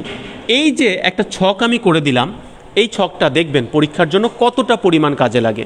তাহলে কনস্ট্রিক্টেড পিপিল হলে কজ কি, ডায়ালেটেড পিপিল হলে টোসিসের কজ কি, নর্মাল পিপিল হলে টোসিসের কজ কি, ঠিক এইভাবে করে যদি আপনি একটু মনে রাখতে পারেন, তাহলে দেখবেন টোসিসের উত্তর দেওয়াটা অনেক সহজ হয়ে যাচ্ছে। এখানে আরও কিছু কজ আমরা যোগ করি, কিন্তু মেইন কজ কিন্তু এইগুলোকে মিস করা যাবে না, যেগুলো বোর্ডে আমরা এতক্ষণ ধরে লিখলাম। চলে আসেন এর পরবর্তী টপিক। আমরা ইম্পর্টেন্ট টপিকগুলোকে একটু টাচ করে যাব। এগুলোর বিস্তারিত আলোচনাটা আসলে এই শর্ট টাইমে দেওয়াটা খুব কঠিন, কিন্তু আমার মনে হয় অন্ততপক্ষে আপনারা আইডিয়া পেয়ে যাবেন যে কিভাবে পড়াটাকে গুছাতে হবে। নার্ভ ফাইবার এর ইম্পর্টেন্ট টপিক হচ্ছে এই একটাই, তার মানে কি, এই স্নেলের নিউরো অ্যানাটমির এই বক্সটা থেকে প্রশ্ন আসে। কিভাবে আসে একটু বলি। যেমন পরীক্ষায় প্রশ্ন আসে যে টাচ সেন্সেশন ক্যারি করে কোন কোন নার্ভ ফাইবার। দেখেন, টাচ সেন্সেশন ক্যারি করে দুইটা বিশেষ নার্ভ ফাইবার, যার মধ্যে একটি হচ্ছে এ আলফা এবং আরেকটি হচ্ছে এ ডেল্টা। এখানে একটু বলে রাখি, এই এ, বি এবং সি এই নার্ভ ফাইবারগুলোর ভেতরে একমাত্র সি নার্ভ ফাইবারটাই এর কোনো মায়োলিন শীথ নাই, তার মানে এটা নন মায়োলিনেটেড। কিন্তু বাকি এ এবং বি এদের কিন্তু মায়োলিন শীথ আছে, তার মানে এরা হচ্ছে মায়োলিনেটেড নার্ভ ফাইবার। যাদের মায়োলিন শীথ থাকবে তারা কিন্তু কন্ডাকশনটা খুব তাড়াতাড়ি করতে পারবে। কেন বলেন তো দেখি? আমরা ছোট্টবেলা থেকে জেনে এসেছি মায়োলিন শীথ যাদের আছে তাদের কন্ডাকশনটা লাফিয়ে লাফিয়ে হয়, অর্থাৎ দ্রুত গতিতে এই কন্ডাকশনটা হয়ে থাকে, সল্টেটরি কন্ডাকশন বলি আমরা, তাই তো? আচ্ছা, তাহলে আমাদের এই বক্সটা থেকে কি পড়তে হবে একটু কিন্তু আমরা বুঝে গেলাম যে কোন সেন্সেশন কোন নার্ভ ফাইবার ক্যারি করে থাকে। আপনারা চাইলে এই বক্সটার ছবি রেখে দিবেন এবং এখান থেকে প্রশ্ন পাওয়ার চান্স খুবই খুবই খুবই বেশি, যে কোন সেন্সেশন কে ক্যারি করে।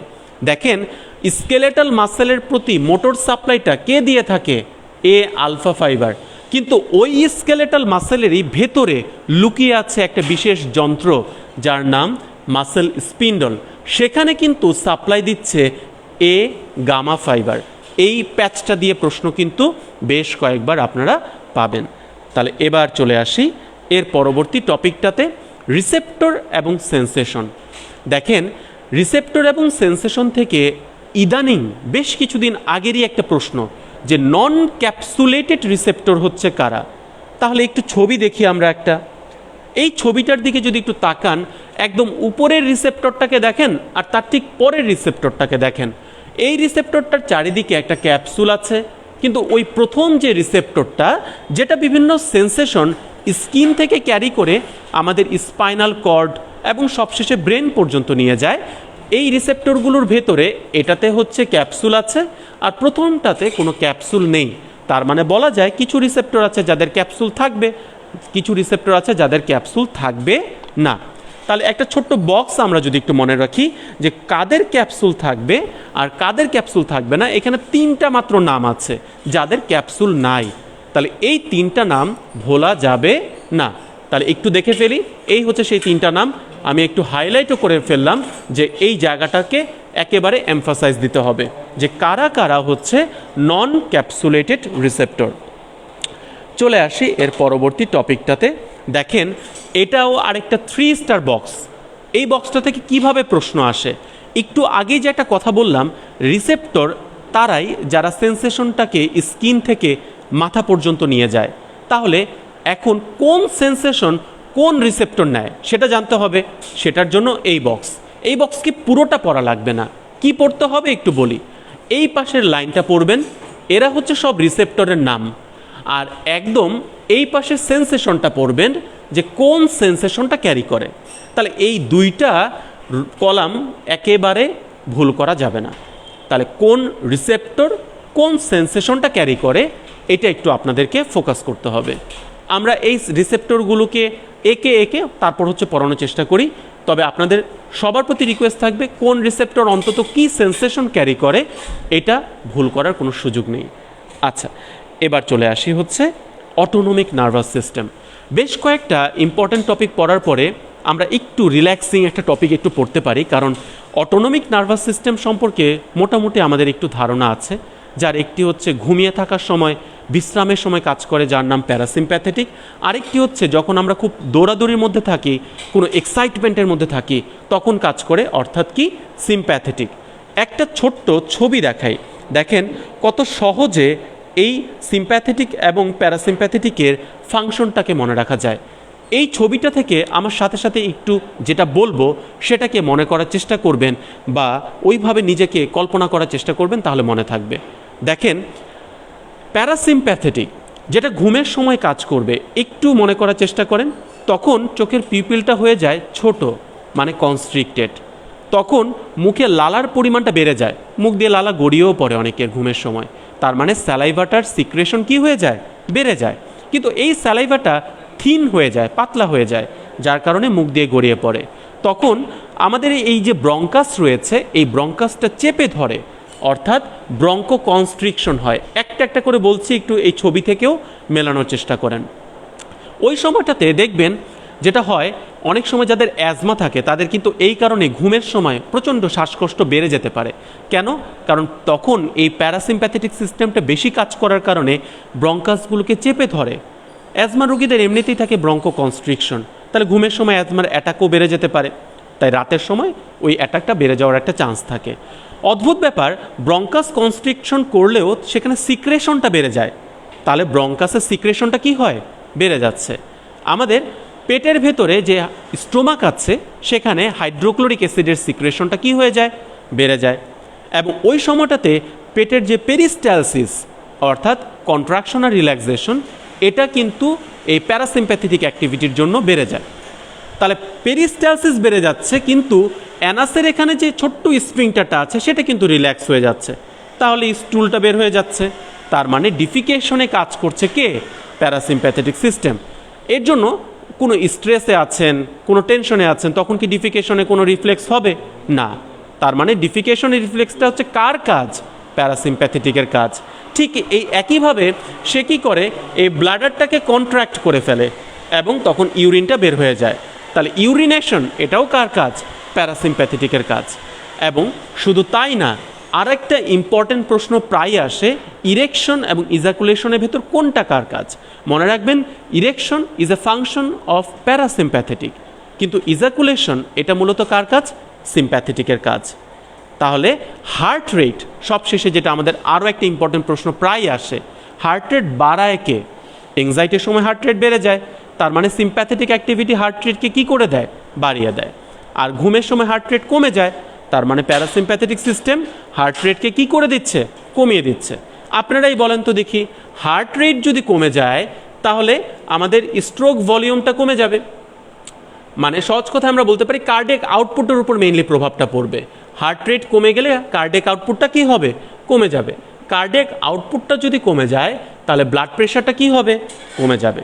তাহলে আমরা এই কথাটা মনে রাখতে পারি, হার্ট রেট কমলে মূলত স্ট্রোক ভলিউমের চেঞ্জটা বেশি ইম্পর্টেন্ট না, বেশি চেঞ্জ হচ্ছে ইম্পর্টেন্ট কার্ডিয়াক আউটপুটের।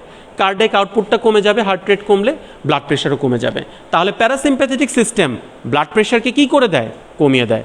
কেন এই কথাগুলো বারবার বললাম, প্রশ্নটা অ্যানালাইসিস করলেই বুঝবেন যে এই সিম্প্যাথেটিক এবং প্যারাসিম্প্যাথেটিকের ফাংশন থেকে কত বেশি প্রশ্ন আসে। তাহলে আমরা এর মধ্য থেকে কয়েকটি অংশকে ফোকাস করার চেষ্টা করলাম। আরেকটা ছোট্ট টপিক, সেটা হচ্ছে আপার মোটর এবং লোয়ার মোটর নিউরন। এই ছবিটা দ্বারা একটু সংক্ষেপে বলে ফেলি, 1 মিনিট। দেখেন, আপার মোটর বলতে বোঝায় ওই যে উপরের দিকের কর্টেক্স আছে, সেই কর্টেক্স থেকে নামতে নামতে নামতে নামতে যে নিউরনটা এই পর্যন্ত এসেছে, অর্থাৎ স্পাইনাল কর্ডের এখানে একটা বিশেষ সেল আছে যাকে বলা হয় অ্যান্টেরিয়র হর্ন সেল। এই সেলে আসার আগ পর্যন্ত এই যতটুকু পাথওয়ে আমরা পাচ্ছি এটাকে আমরা নাম দিব আপার মোটর নিউরন। তাহলে আপার মোটর নিউরনের শুরু কই থেকে? কর্টেক্স থেকে। শেষ কোথায়? এই অ্যান্টেরিয়র হর্ন সেল যেটা পাচ্ছি তার আগ পর্যন্ত। আর এই অ্যান্টেরিয়র হর্ন সেল থেকে শুরু হয়ে এই মাসেল পর্যন্ত যেটা চলে যাচ্ছে এটার নাম লোয়ার মোটর নিউরন। তাহলে মাসেলকে কন্ট্রাক্ট করায় কে? Lower motor neuron. আর এই লোয়ার মোটর নিউরনকে সব সময় দমায় রাখে, বাড়ির গার্জিয়ানের মতো কে দমায় রাখে? আপার মোটর নিউরন। তাহলে আপার মোটর নিউরন যদি কোনো কারণে উধাও হয়ে যায়, কাজ করতে না পারে, অর্থাৎ আপার মোটর নিউরনে কোনো লেশন হয়, তাহলে এই লোয়ার মোটর নিউরন বাবাজি তখন কি করবে? সে বলবে যে আমি এখন ফাঁকা মাঠ পেয়ে গিয়েছি, আমাকে বাধা দেওয়ার মতো কেউ নাই। সে তখন কি করবে? এই লোয়ার মোটর নিউরন মাসেলটাকে বেশি জোরে কন্ট্রাক্ট করবে। তাহলে বেশি জোরে কন্ট্রাক্ট করলে মাসেলের টোন কি হবে? বেড়ে যাবে। আচ্ছা, মাসেলের টোনটা যদি বেড়ে যায়, মাসেলের কন্ট্রাকশন পাওয়ারটাও তো বেড়ে যাচ্ছে, তাই না? তাহলে কন্ট্রাকশন পাওয়ারটা যদি বেড়ে যায়, আমরা যদি একটু জার্ক দেখতে চাই, জার্কটা কি হয়ে যাবে? জার্কটা এক্সাজারেটেড হয়ে যাবে। এবং শুধু তাই না, আমরা যদি এই মাসেলের কথাটা চিন্তা করি, টোনের সাথে আরও একটা চেঞ্জ হয়, সেটা হচ্ছে এই এতদিন ধরে যে আপার মোটর নিউরনটা লোয়ার মোটর নিউরনকে বাধা দিচ্ছিল, মাসেলের কন্ট্রাকশনটাকে কন্ট্রোল করছিল, মাসেলের কন্ট্রাকশনটা তো এখন কন্ট্রোলে থাকবে না, সে যত ইচ্ছা বারবার কন্ট্রাকশন করতে চাইবে। আর তখনই আমরা যদি অ্যাঙ্কেলটাকে একটু উঁচিয়ে গুতা মারি, যেভাবে আমরা ক্লোনাস দেখি, মাসেলটা এইভাবে করে টানা কন্ট্রাকশন করতে থাকবে। তাহলে এবার বুঝতে পারলেন যে কেন আপার মোটর নিউরন লিশনে ক্লোনাস পাওয়া যায়। কারণ ক্লোনাস তো আর কিছুই না, রিপিটেটিভ ফোর্সফুল তার কন্ট্রাকশন হচ্ছেই, থামছে না, এটাই হচ্ছে ক্লোনাস। আর একটা অদ্ভুত ব্যাপার হচ্ছে, এই আপার মোটর নিউরনটা যদি ক্ষতিগ্রস্ত হয়ে যায়, এমন কিছু সাইন চলে আসে যেটা আসার কথা ছিল না, যেটা বাচ্চাদের ক্ষেত্রে থাকে কিন্তু বড়দের ক্ষেত্রে তখন চলে আসবে। যেমন কি, তার পায়ের সোলে যদি এরকম করে একটা চাবি দিয়ে টাচ করেন, তখন এই প্ল্যান্টার রেসপন্সটা উপরের দিকে চলে আসবে, তার মানে এক্সটেন্সর হয়ে যাবে। তাহলে এই এক্সটেন্সর প্ল্যান্টার রেসপন্স, এটাও আমাদের কার ফিচার? আপার মোটর নিউরনের ফিচার। যদি আপার মোটর নিউরনটা ক্ষতিগ্রস্ত হয়ে যায়, তাহলে আপনাদের সবাইকে অন্ততপক্ষে একটা ধারণা বা শেপ দিতে পেরেছি কেন আপার মোটর নিউরন লেশন হলে এই টোন বেড়ে যায়, জার্ক বেড়ে যায়, তখন প্ল্যান্টার রেসপন্সটা কেন এক্সটেন্সর হয়ে যায়, কেনই বা ক্লোনাস পাওয়া যায়। আমরা শর্টে বলার জন্য এটাকে একটু এতটুকুই বললাম, বাকিটুকু বিস্তারিত হচ্ছে আমরা বড় যে সেশনগুলো নেই সেখানে আমরা আলোচনা করার চেষ্টা করি। আচ্ছা, বালবার পলসি এবং সিউডো বালবার পলসি, এটার একটা কথা আমি শুধু বলি, বাকিটুকু আপনারা এই ছকটার ছবি রাখবেন। আর বিস্তারিতটা হচ্ছে আমরা যতটুকু বলা সম্ভব সংক্ষেপে একটু বলার চেষ্টা করি। দেখেন, বালবার বলতে আসলে কাকে বোঝায়? বালবার বলতে বোঝায় যে এই যে ব্রেন স্টেম আমরা পাই, এর মধ্যে 9, 10, 11, 12 কত কত বলেছি? 9, 10, 11, 12 এই জায়গাগুলো বা এই নিউরনগুলো যদি কোনো কারণে ক্ষতিগ্রস্ত হয়ে যায়, তাহলে এই পলসিটাকে বলা হয় বালবার পলসি। এখন দুইভাবে ক্ষতিগ্রস্ত হতে পারে। একটা হচ্ছে এই নিউরনগুলো সরাসরি এই জায়গাটাতে কোনো ক্ষতিগ্রস্ত হলো, অর্থাৎ কোনো একটা লেশন যদি এই মেডুলার এই জায়গাটাতে হয়, তাহলে এই নিউরনগুলোকে অকেজো করে দিবে। এটার নামই হচ্ছে বালবার পলসি। তার মানে বলা যায় নিউরনের লেভেলে যেহেতু হচ্ছে, তাই এই বালবার পলসিকে বলা হয় লোয়ার মোটর নিউরন টাইপের পলসি। আর এই নিউরনগুলোকে কন্ট্রোল করে থাকে কে? পন্স। কন্ট্রোল করে থাকে কে? Mid brain. আরও কে কন্ট্রোল করে থাকে? Brain, cerebral hemisphere. তাহলে যদি কোনো lesion cerebral hemisphere, mid brain বা আপার পন্সে হয়, যারা এই নিউরনগুলোর উপরে এবং তারা এই নিউরনগুলোকে কন্ট্রোল করছিল, ওই জায়গার যদি কোনো লেশন হয়, তাহলে এটাকে আমরা নাম দিব সিউডো বালবার পলসি। তাহলে সিউডো বালবার পলসি একটা কি ধরনের পলসি? আপার মোটর নিউরন টাইপের পলসি। এবার আপনারা আপার মোটর আর লোয়ার মোটর যেভাবে আমরা শিখেছি ওইভাবে করে যদি একটু মেলানোর চেষ্টা করেন, তাহলে কিন্তু এই বালবার আর সিউডো বালবারের পার্থক্যটা বুঝতে পারবেন। আমরা সংক্ষেপে একটু পর্যন্ত বোঝার চেষ্টা করলাম। ট্র্যাক্ট এবং পাথওয়ে এই জায়গাটাকে আমরা খুব বেশি ফোকাস আপাতত যেহেতু একটা বড় টপিক, একটা ছোট্ট ছকের মাধ্যমে বোঝার চেষ্টা করব। ছকটাতে যাওয়ার আগে এই ছবিটাকে একটু দেখাই।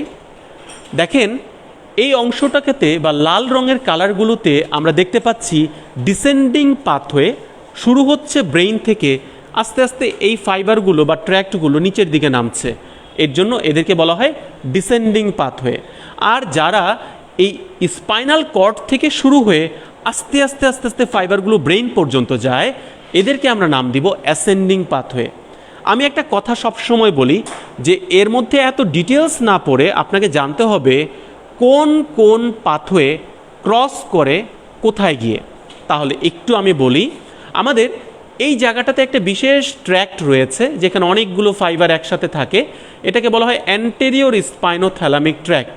এবং এই জায়গাটাতে একসাথে অনেকগুলো ফাইবার রয়েছে, এটাকে বলা হয় ল্যাটারাল স্পাইনোথ্যালামিক ট্র্যাক্ট। সারা জীবন মনে রাখবেন এই অ্যান্টেরিয়র স্পাইনোথ্যালামিক ট্র্যাক্ট আমাদের ক্রুড টাচ, এইরকম টাচ, এবং সাথে আমাদের এই ক্রুড টাচের সেন্সেশনটা এবং ভাইব্রেশন সেন্সেশনটা ক্যারি করে থাকে। তবে কেউ কেউ বলে যে ভাইব্রেশন সেন্সেশন আসলে অ্যান্টেরিয়র স্পাইনোথ্যালামিক ট্র্যাক্টের ফাংশন না, তাই অন্ততপক্ষে আমরা ক্রুড টাচ এবং প্রেশার এই দুটা সেন্সেশনকে মনে রাখার চেষ্টা করব। তাহলে ক্রুড টাচ এবং প্রেশার এই দুটা সেন্সেশন কার মাধ্যমে যায়? অ্যান্টেরিয়র স্পাইনোথ্যালামিকের মাধ্যমে। পেইন এবং টেম্পারেচারের যে সেন্সেশন এই দুটা যায় হচ্ছে এই ল্যাটারাল স্পাইনোথ্যালামিক ট্র্যাক্টের মাধ্যমে। আর চারটা সেন্সেশন এই পেছনের ট্র্যাক্টের মাধ্যমে যায়, যাকে পোস্টেরিয়র ট্র্যাক্ট বা ডরসাল কলাম বলে। কি কি সেন্সেশন? ফাইন টাচ, তার সাথে পজিশন, ভাইব্রেশন এবং প্রোপ্রায়োসেপশন, মানে জয়েন্টের পজিশন। তাহলে কি কি বলেছি? ফাইন টাচ, তার সাথে জয়েন্ট পজিশন, ভাইব্রেশন, প্রোপ্রায়োসেপশন। তারা যাবে কোন ট্র্যাক্টের মাধ্যমে? এই পেছনের ট্র্যাক্টের মাধ্যমে। এবার একটা ছোট্ট টুইস্ট বলে দিই, এটা বলা যাবে না। সেটা কি? এই অ্যান্টেরিয়র এবং ল্যাটারাল স্পাইনোথ্যালামিক ট্র্যাক্ট এরা ফাইবার নিয়ে আসে এইভাবে। ফাইবার নিয়ে আসে কোন দিক থেকে? নিয়ে আসলো হচ্ছে বাম দিক থেকে, কিন্তু এরা ক্রস করে চলে যাবে হচ্ছে ডান দিকে। তার মানে বলা যাচ্ছে যদি কারো এই জায়গাটাতে কোনো লেশন হলো, এটা কোন দিক? বাম দিক। তাহলে কোন পাশের এই অ্যান্টেরিয়র ট্র্যাক্ট এবং ল্যাটারাল ট্র্যাক্ট ক্ষতিগ্রস্ত হবে? মূলত ডান পাশে, যেহেতু এরা ক্রস করে ফেলেছে। এবং এই দুইটা ট্র্যাক্ট মিলে তিনটা মেইন সেন্সেশন ক্যারি করে: পেইন, টাচ এবং প্রেশার। পেইন, টাচ এবং কি? প্রেশার। তাহলে পেইন, টাচ এবং হচ্ছে টেম্পারেচার আর প্রেশার, এই চারটা সেন্সেশন যে পাশে ক্ষতিগ্রস্ত হচ্ছে ফাইবার, তার অন্য পাশের বডির মধ্যে সেন্সেশনগুলো নাই। অর্থাৎ যদি এই পাশে যেহেতু হচ্ছে নিচ থেকে, এই পাশে নিচ থেকে যেহেতু এই ফাইবারগুলো এভাবে এসেছিল, তারপরে এরা ক্রস করে উপরে চলে গিয়েছে, তার মানে যদি কারো ওই অংশটাতে লেশন হয়, ডান পাশে ক্ষতিগ্রস্ত হয়, তার পেইন, টাচ, টেম্পারেচার চলে যাবে কোন পাশে? বাম পাশে। তাহলে আমরা এই ছোট্ট পয়েন্টটা ধরতে পেরেছি। এই হচ্ছে স্পাইনাল কর্ড, এদিক থেকে আসলো পেইন, টাচ, টেম্পারেচার, এবং এরা ক্রস করে কোন দিকে চলে গেল? উল্টো পাশ দিয়ে উপরের দিকে চলে গেল। তাহলে কারো যদি এই অংশটা ক্ষতিগ্রস্ত হয়ে যায়, ডান পাশের ট্র্যাক্ট ক্ষতিগ্রস্ত হলে কোন পাশের পেইন, টাচ, টেম্পারেচার চলে যাবে? অন্য পাশে। এই ছোট্ট পয়েন্টটা ভোলা যাবে না। তার মানে কারা কারা ক্রস করে, এটাকে কিন্তু মনে রাখতেই হবে। আচ্ছা, তাহলে আমরা এই অংশটুকু বুঝে গেলাম। এবার চলে আসি হচ্ছে আমাদের, এগুলো আমরা আর আসলে ডিটেলসে গেলাম না, আপনারা একটু দেখে রাখতে পারেন। আমরা আসলে হচ্ছে প্রত্যেকটা ট্র্যাক্টের আলাদা আলাদা করে পাথওয়েটা বোঝানোর চেষ্টা করি, কারণ এই প্রত্যেকটা ট্র্যাক্টের পাথওয়ে বোঝাটা পরীক্ষায় উত্তর দেওয়ার জন্য খুবই ইম্পর্ট্যান্ট। শুধু তাই না, কোন সেন্সেশন কোন রিসেপ্টরের মাধ্যমে আসে সেটাও কিন্তু আমরা আইডেন্টিফাই করার চেষ্টা করি। তাহলে এইভাবে আসলে পড়াটাকে গোছাতে হবে যে কোন সেন্সেশন কোন রিসেপ্টরের মাধ্যমে যায়, কোন ট্র্যাক্টের মাধ্যমে যায়, এবং লেশন হলে সেম সাইডের ক্ষতিগ্রস্ত অবস্থাটা পাবো নাকি অন্য পাশের সেন্সেশনটা চলে যাবে। তাহলে এইটাকে কিন্তু ভোলা যাবে না। এখন আসেন, আসলে পেইন হচ্ছে পাথওয়েটা আমরা জানি কোন স্পাইনোথ্যালামিক ট্র্যাক্টের মাধ্যমে যায়? ল্যাটারাল। আমাদের পরীক্ষার জন্য একটা ইম্পর্টেন্ট বলতে গেলে 4 স্টার 5 স্টার যত স্টার বলতে পারেন তত স্টার একটা টপিক হচ্ছে এইটা। এখানে কি কি আছে? মূলত অ্যাকিউট পেইন আর হচ্ছে ক্রনিক পেইন। হাতটাকে কেটে ফেললাম, তীব্র একটা ব্যথা হলো, এটার নাম অ্যাকিউট পেইন। পেটে মোচড় দিচ্ছে, এটা হচ্ছে ক্রনিক পেইন। কোনটাকে লোকালাইজ করতে পারছেন বলেন তো দেখি? অ্যাকিউট পেইনকে। কোনটা তাড়াতাড়ি ব্রেনে পৌঁছায়? Acute pain. কোন পেইনটাকে ঠিক মতো পুরোপুরি লোকালাইজ করা যায় না? Chronic pain. তাহলে এই পেনটা ব্রেন পর্যন্ত যেতেও তো সময় লাগে, তার মানে এটা একটু স্লোলি ট্রান্সমিশন হয়। বলেন তো দেখি স্লো ট্রান্সমিশন কার হবে? যার মাইলিন ফাইবার নেই, অর্থাৎ টাইপ সি ফাইবার। আর যার মাইলিন ফাইবার আছে অর্থাৎ এ ফাইবার, তার মাধ্যমে যাবে ফাস্ট পেইন। এই যে কয়েকটা কি পয়েন্ট, এগুলোকে আমরা আইডেন্টিফাই করার চেষ্টা করেছি। তাহলে আজকে আমরা এরকমভাবে বেশ কয়েকটি গুরুত্বপূর্ণ টপিক একটু আলোচনা করার চেষ্টা করলাম। এছাড়াও আপনাদের কয়েকটি হেডিং একটু শুধু বলে রাখি। এক্সট্রা পিরামিডাল ট্র্যাক্ট, এদের পার্ট কী কী, এদের ফাংশন কী কী, এগুলো যেমন আপনাদেরকে একটু জানতে হবে। কোন সেন্সেশন কোন রিসেপ্টরের মাধ্যমে যায় আমরা আবারও একটি চার্টের মাধ্যমে এনেছি, এগুলোকে আপনাদের জানতে হবে। সাথে সিএসএফের নর্মাল ক্যারেক্টারিস্টিক্সগুলো কি, এটা একটা 3 স্টার টপিক, এটা স্নেলের বই থেকে আমরা তুলেছি, এটাকে কিন্তু ভুল করা যাবে না। তার সাথেও ছোট ছোট কিছু রিফ্লেক্স আছে, যেমন উইথড্রয়াল রিফ্লেক্স, স্ট্রেস রিফ্লেক্স। এই দুটি রিফ্লেক্সের মধ্যে পার্থক্যটা কি, কে এক্সাইটেটরি কে ইনহিবিটরি, এরকম কিছু ব্যাপার আপনাদেরকে মনে রাখতে হবে। কর্টিক্যাল লোবার ফাংশনটা একটু সংক্ষেপে হলেও আমরা প্রথমে একটু বলার চেষ্টা করেছি, এবং এখানে আসলে আমরা আলাদা আলাদা করে বলার চেষ্টা করি মূল ক্লাসে। কে স্পিচের সাথে জড়িত, কে ভিশনের সাথে জড়িত, কিভাবে জড়িত, এবং কোন ধরনের লেসন হলে কি ফিচার্সগুলো পাবো, এগুলোর ডেসক্রিপশনটা আমরা একটু ডিটেলস দেওয়ার চেষ্টা করি। এখানে একটা গাইডলাইন আমরা একটু দিলাম। সাথে এর মাধ্যমেই আমাদের নিউরোফিজিওলজির বেশ কিছু ইম্পর্টেন্ট টপিক আমরা আনলাম। সব কিছুকে আনা সম্ভব না, এবং অল্প কিছু আমরা ডেসক্রিপশন দেওয়ার চেষ্টা করলাম। আশা করা যায় আপনাদের একটু উপকার হয়েছে। এরপরও যদি আপনাদের কোনো জিজ্ঞাসা থাকে, বা বেশ ছোট ছোট কিছু টপিক যেগুলো আপনাদের একটু জিজ্ঞাসা রয়েছে যে না এগুলো একটু ডেসক্রিপশনটা একটু বড় করে দেওয়া যায়, আমরা সেগুলো নিয়ে একটু পরবর্তীতে আলাদা করে সেশন করার চেষ্টা করব। তাহলে নিউরোফিজিওলজির টপিকগুলো সম্পর্কে যদি কারো কোনো কোয়ারি থাকে একটু আপনারা চ্যাট বক্সে দিতে পারেন, অথবা আপনারা একটু কমেন্টে জানাবেন। আমি ট্রাই করব সেই অ্যান্সারগুলোকে দেওয়ার, এবং আপনাদের ক্লাসের কোন অংশগুলোকে একটু আরেকবার ভবিষ্যতে লাগতে পারে বা রিপিট করার প্রয়োজন হতে পারে আমাকে একটু জানালে আমি সেই অংশগুলো আবার একটু ডেসক্রিপশনটা ডিটেল করে দেওয়ার চেষ্টা করব। সবার জন্য পরীক্ষার শুভকামনা রইল।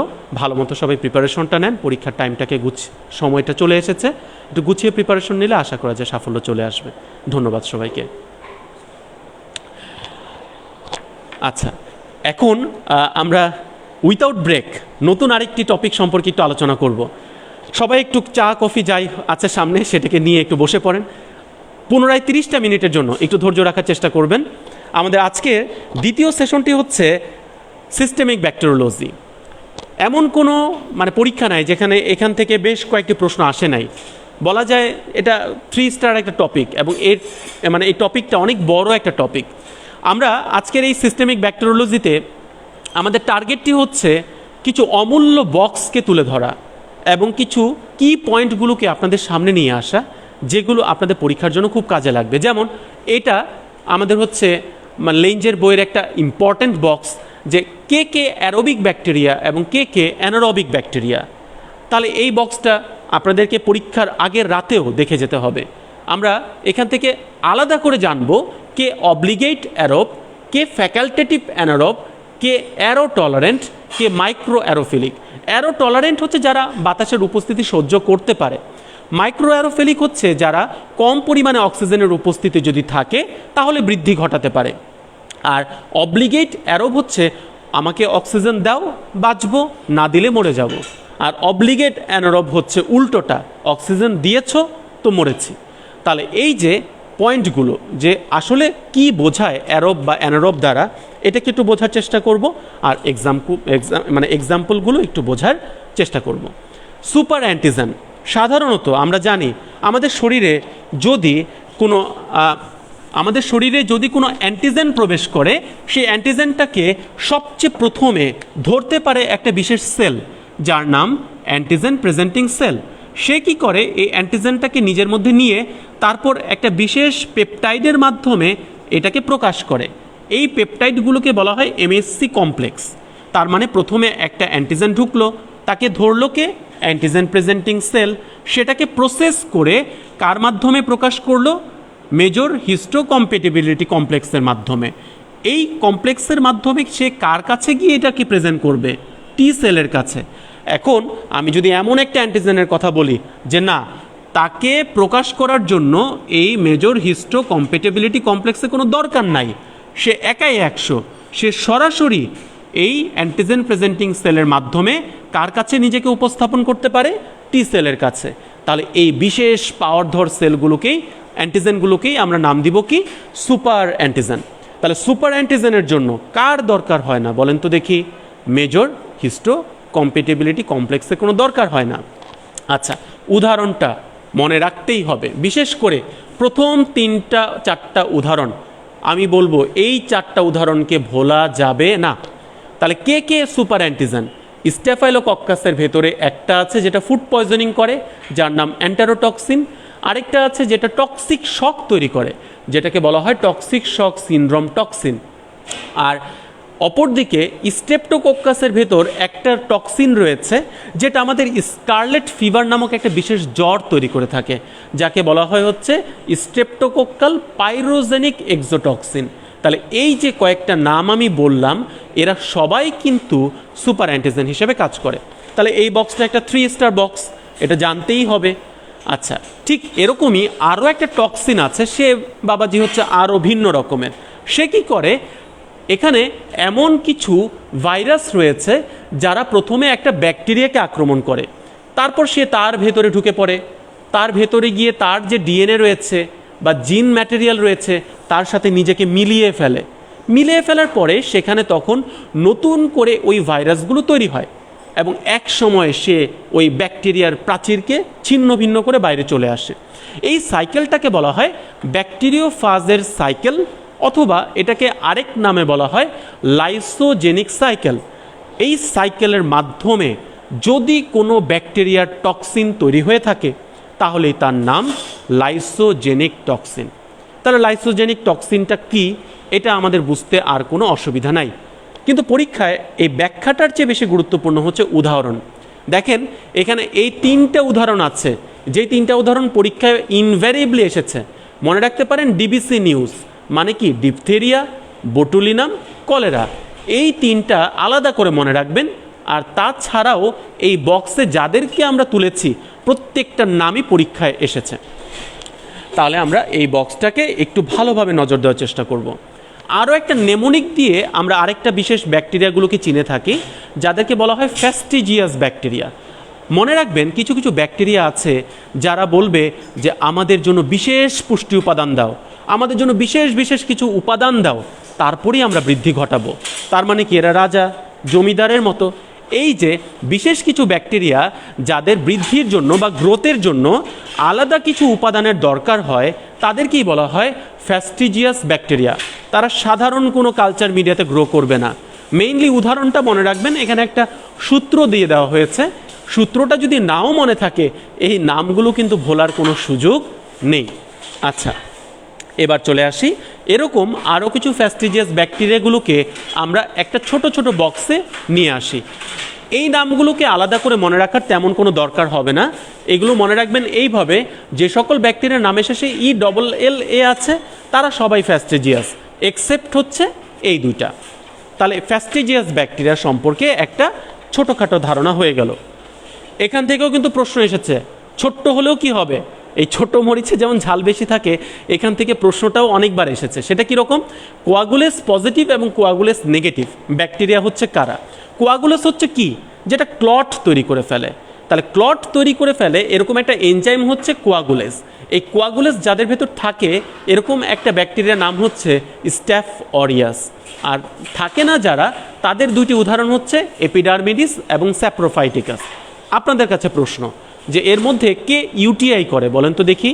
এর মধ্যে সবচেয়ে বেশি ইউটিআইয়ের সাথে জড়িত হচ্ছে কে? স্যাপ্রোফাইটিকাস। কে ক্যাথেটারের ইনফেকশন করে বলেন তো দেখি? এপিডার্মিডিস। কে বয়েল বা ফারাঙ্কল বা স্কিনের ছোটোখাটো লেশন তৈরি করে? Staph aureus. তাহলে এই যে কয়েকটা লাইন বললাম, এগুলো পরীক্ষার লাইন। স্ট্যাফ বা স্ট্যাফাইলোকক্কাস মূলত দেখতে গোলাকার এবং অনেকগুলো মিলে একসাথে একটা ক্লাস্টার তৈরি করে থাকে। এই কলোনিটার মধ্য থেকে একটা বিশেষ পিগমেন্ট তৈরি হয়, যেই পিগমেন্টটা হচ্ছে গোল্ডেন ইয়েলো কালারের। এবং শুধু তাই না, এই পিগমেন্ট ছাড়াও এর আরও কিছু বৈশিষ্ট্য আছে।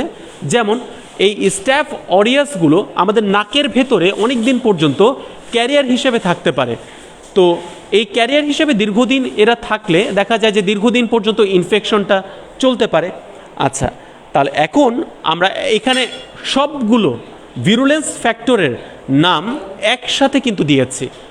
আমি বলবো এই বক্সের ছবি না তুলে আপনারা সেশন শেষ করবেন না, কারণ এখান থেকে 4-5টা বিভিন্ন সময়ে প্রশ্ন এসেছে। সেটা হচ্ছে কি, কারা কারা স্ট্যাফ অরিয়াসের ভিরুলেন্স ফ্যাক্টর। লেঞ্জে অনেকগুলো নাম অনেক বড়োভাবে দেওয়া, বিভিন্নভাবে বিস্তৃত করে দেওয়া। আমরা যেটা করব, আমরা এখান থেকে দেখেন একসাথে এই নামগুলোকে পড়ে ফেলব। তাহলে এগুলোর ব্যাখ্যাগুলো আমরা এই শর্ট সেশনে না দিতে পারলেও আমরা অন্ততপক্ষে একসাথে সাজিয়ে যে বক্সটা করা হয়েছে এই বক্সটা কিন্তু ভোলা যাবে না। আচ্ছা, এবার আসি কি কি ডিজিজ এই স্ট্যাফাইলোকক্কাস অরিয়াস দ্বারা হয়। পরীক্ষায় যে নামগুলো বেশি আসে এর মধ্যে একটা হচ্ছে ব্রেস্ট অ্যাবসেস, আরেকটি আসে wound infection, psoas abscess, paronychia, osteomyelitis. এটা কিন্তু ভুল হয়ে যায়। অস্টিওমাইলাইটিসের সবচেয়ে মেইন অর্গানিজম কি? Staphylococcus aureus. সোয়াস অ্যাবসেসের সবচেয়ে মেইন অর্গানিজম কে? Staph aureus. এবং আরও একটা তথ্য বলে দিই, এতদিন ধরে ইনফেক্টিভ অ্যান্ডোকার্ডাইটিস, যেটা হার্টের ভালভের ইনফেকশন, তার সবচেয়ে ইম্পর্টেন্ট কজ জেনে এসেছিলাম কি? ভিরিডেন্স স্ট্রেপ্টোকোকাই, এটাই তো। কিন্তু মনে রাখবো, নতুনভাবে আমরা নতুন করে শিখব যে ইনফেক্টিভ অ্যান্ডোকার্ডাইটিসের সবচেয়ে কমন অর্গানিজম হচ্ছে স্ট্যাফাইলোকক্কাস অরিয়াস। যদি মনে রাখবো যে প্রস্থেটিক ভালভের যেটা বসানো হয়েছে নতুন করে, এই প্রস্থেটিক ভালভের যদি কোনো ইনফেকশন হয়, এই ইনফেকশনের জন্য কিন্তু আবার স্ট্যাফ অরিয়াস দায়ী না, সেখানে দায়ী হচ্ছে কে? স্ট্যাফাইলোকক্কাস এপিডার্মিডিস। তাহলে বলেন তো দেখি, প্রস্থেটিক ভালভের অ্যান্ডোকার্ডাইটিস সবচেয়ে কমন কজ কে? স্ট্যাফাইলোকক্কাস এপিডার্মিডিস। নর্মাল ভালভ বা ন্যাচারাল ভালভ বা ন্যাটিভ ভালভ, তার ইনফেকশন হলে সবচেয়ে মেইন কারণ কে হবে? Staphylococcus aureus. স্ট্যাফাইলোকক্কাস অরিয়াস দিয়ে আরও বেশ কয়েকটি ডিজিজ হয়ে থাকে। তার মধ্যে একটা সবচেয়ে মারাত্মক ডিজিজ হচ্ছে টক্সিক শক সিনড্রোম, যেটা ট্যাম্পন ইউজের সাথে মূলত জড়িত। এবং এদের ফিচারগুলোকে আমরা একটু একটু করে দেখব। তার আগে আমরা এক নজরে দেখে ফেলি স্ট্যাফ অরিয়াস দিয়ে কী কী ডিজিজ হয়। এই যে ফোরা, যেটাকে আমরা বলে থাকি বয়েল, এটা হয়। সেলুলাইটিস, সেটাও হয়। তার সাথে এই টক্সিক শক সিনড্রোম নামক একটা বিশেষ ঘটনা ঘটে, যেখানে শকের ফিচার পাওয়া যায়। তার মানে কি? শকের ফিচার মানে প্রেশার কমে যাবে, হার্ট রেট বেড়ে যাবে, শ্বাস নিতে তার কষ্ট হবে, টেম্পারেচার বেড়ে যাবে এবং ইনফেকশনের ফিচার পাওয়া যাবে। দেখা যাবে যে ভ্যাজাইনাল ডিসচার্জটা অনেক বেশি ফাউল স্মেলিং হয়ে যাচ্ছে। তাহলে এই যে আমি একসাথে কিছু ফিচার একসাথে করে ফেলেছি, এগুলো হচ্ছে টক্সিক শক সিনড্রোমের ইম্পর্টেন্ট কিছু ফিচার। বলেন তো দেখি, চামড়াটা উঠে গিয়েছে না? তাহলে স্ক্যালডেড স্কিন সিনড্রোমের যে ছবিটা আমরা দেখতে পাচ্ছি, এটা থেকেও অন্তত এই ছবিটার দিকে তাকিয়ে হলেও মনে রাখবো এটা কার দ্বারা হয়? স্ট্যাফাইলোকক্কাস নাকি স্ট্রেপ্টোকক্কাস? উত্তর হচ্ছে স্ট্যাফাইলোকক্কাস। আচ্ছা, এবার চলে আসি, আরও একটা বাচ্চার ছবি আমরা দেখতে পাচ্ছি, যেখানে তার স্কিনটা এভাবে করে পিলিং হয়ে গিয়েছে বা উঠে গিয়েছে। আচ্ছা, এই হচ্ছে সেই বিখ্যাত ভালভ যার ভেতর ছোট ছোট ছোট ছোট অনেকগুলো ভেজিটেশন বা অ্যান্ডোকার্ডাইটিসের লেশন তৈরি হয়েছে। তাহলে ভালভটাকে ড্যামেজ করে ফেলেছে এইভাবে, তাই তো? দেখেন, এই ছবিটার দিকে তাকালে বোঝা যায় যে ইনফেক্টিভ অ্যান্ডোকার্ডাইটিসের ভালভগুলো কতটা ড্যামেজ হতে পারে। এখন একটা থ্রি স্টার টপিক, সেটা হচ্ছে কি, এমন কিছু স্ট্যাফাইলোকক্কাস অরিয়াস আছে যাদেরকে কিন্তু নর্মাল মেথিসিলিন অ্যান্টিবায়োটিক ড্যামেজ করতে পারে না, অ্যান্টিবায়োটিক ব্যর্থ। এত শক্তিশালী স্ট্যাফাইলোকক্কাস, তার নামই হচ্ছে মেথিসিলিন রেজিস্ট্যান্ট স্ট্যাফাইলোকক্কাস অরিয়াস। এটা যেহেতু মেথিসিলিন অ্যান্টিবায়োটিক দ্বারা ধ্বংস হচ্ছে না, তাহলে কোন অ্যান্টিবায়োটিক দিলে এই ব্যাকটেরিয়াগুলো মরবে? 3টা নাম পরীক্ষার জন্য মনে রাখবেন। 1 ভ্যানকোমাইসিন, 2 লিনেজোলিড, 3 ড্যাপ্টোমাইসিন। এই অ্যান্টিবায়োটিকগুলো এই বিশেষ শক্তিশালী স্ট্যাফাইলোকক্কাসকে মেরে ফেলতে পারে। প্রশ্ন আসতে পারে, কেন এত শক্তিশালী হলো? তার একটা বিশেষ মিউটেশন বা পরিবর্তন হয়েছে। সেটা কোথায় হয়েছে? পেনিসিলিন বাইন্ডিং প্রোটিনের মধ্যে হয়েছে। আচ্ছা, তাহলে পেনিসিলিন বাইন্ডিং প্রোটিনের পরিবর্তন হলে কে তৈরি হতে পারে? মেথিসিলিন রেজিস্ট্যান্ট স্ট্যাফাইলোকক্কাস তৈরি হতে পারে। এখানে দেখেন, এটাও একটা লেঞ্জের বক্স, মনে রাখতেই হবে। পরীক্ষায় একবার এসেছিল যে coagulase negative staphylococcus but sensitive to novobiocin, তাহলে অর্গানিজমের নাম কি? উত্তর এখানেই আছে, Staphylococcus epidermidis. Most important Staphylococcus that causes UTI. উত্তর কি তাহলে? Staphylococcus saprophyticus. তাহলে এই বক্স কিন্তু ভোলা যাবে না, এই বক্স থেকে প্রশ্ন বিভিন্নভাবে ঘুরিয়ে ঘুরিয়ে আসে। চলে আসি এরপরে, এখন প্রত্যেকটা যে বক্স দেখাবো প্রত্যেকটা বক্সই 3 স্টার বক্স, তাই 1 মিনিটও মনোযোগ সরানো যাবে না। দেখেন আরও একটি ইম্পর্টেন্ট টপিক, সেটা কি? ক্যাটালেস পজিটিভ কোন কোন ব্যাকটেরিয়াগুলো রয়েছে। ক্যাটালেস পজিটিভ ব্যাকটেরিয়ার একটা ছোট্ট তালিকাই আমরা করে ফেলেছি, এই তালিকাটা সবাই ছবি তুলে ফেলেন। ঠিক মনে রাখবেন, ক্যাটালেস পজিটিভ মনে রাখাটা যতটাই কঠিন, ক্যাটালেস নেগেটিভ মনে রাখাটা ততটাই সহজ। তাহলে চালাকি বুদ্ধি কি? ক্যাটালেস নেগেটিভের নামটাই শুধু মনে রাখি। ক্যাটালেস নেগেটিভের উদাহরণ কে? স্ট্রেপ্টোকোক্কাস। আরও একটা আছে পেপটো স্ট্রেপ্টোকোক্কাস। তাহলে এইভাবে করে আমরা ক্যাটালেসের ব্যাপারটা শিখে ফেললাম। ক্যাটালেস আসলে কাকে যেন ভাঙে ফেলে? হাইড্রোজেন পারক্সাইডকে ভেঙে ফেলে, তাই তো? আচ্ছা, চলে আসি হচ্ছে এর পরবর্তী পয়েন্টটাতে। কোয়াগুলেস পজিটিভ আর নেগেটিভ, এটা আগেও যেমন দেখেছি, এখানে আমরা আবার বক্সে আলাদা করে দেখিয়েছি। তার মানে এটা জানতেই হবে।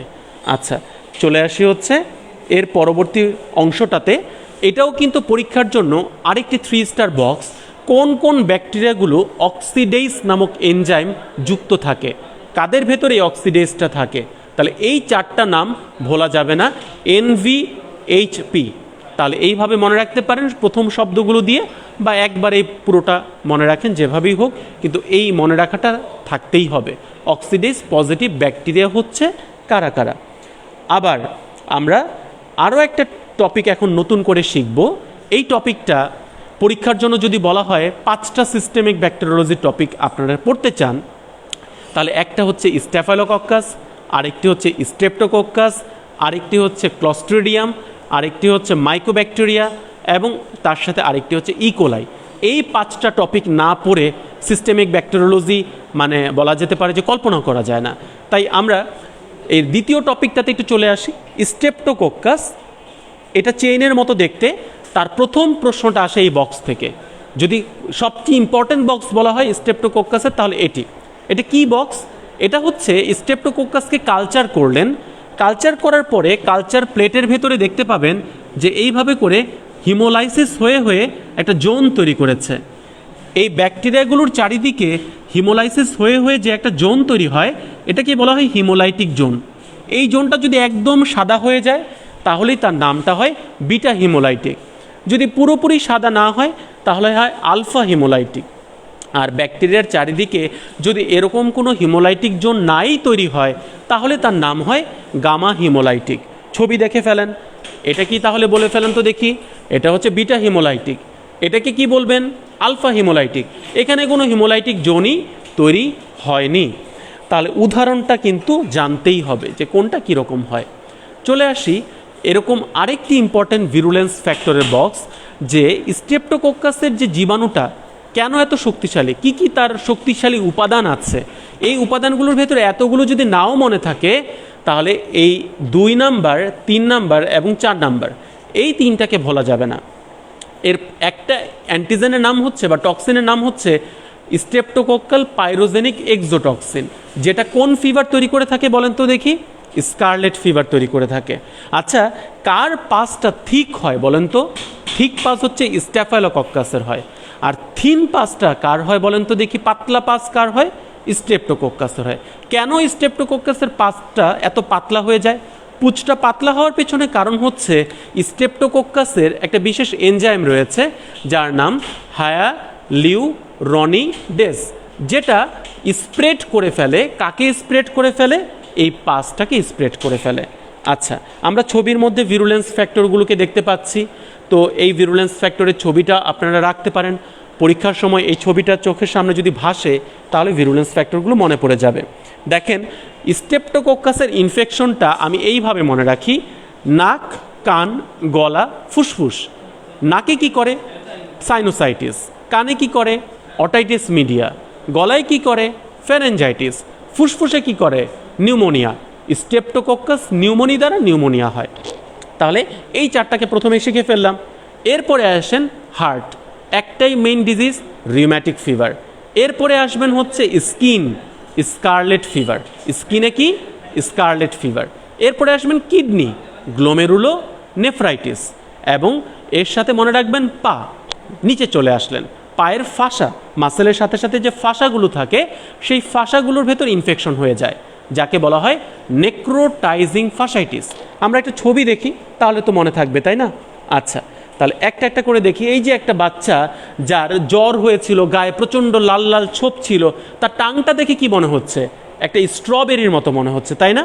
এই strawberry tongue is a characteristic feature of scarlet fever. আচ্ছা, এই বাচ্চাটারই স্কিনে দেখেন, বা এরকম বাচ্চাদেরই স্কিনে দেখবেন এইরকম করে লাল লাল ছোপ দিয়ে ভর্তি হয়ে গিয়েছে, তার মানে ম্যাকুলো প্যাপুলার একটা র্যাশ তৈরি হয়।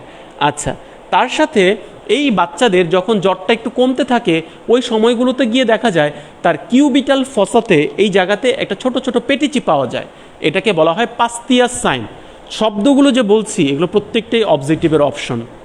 তাহলে পাস্তিয়াস সাইন, স্ট্রবেরি টাং এবং একই সাথে ম্যাকুলো প্যাপুলার র্যাশ কার বৈশিষ্ট্য?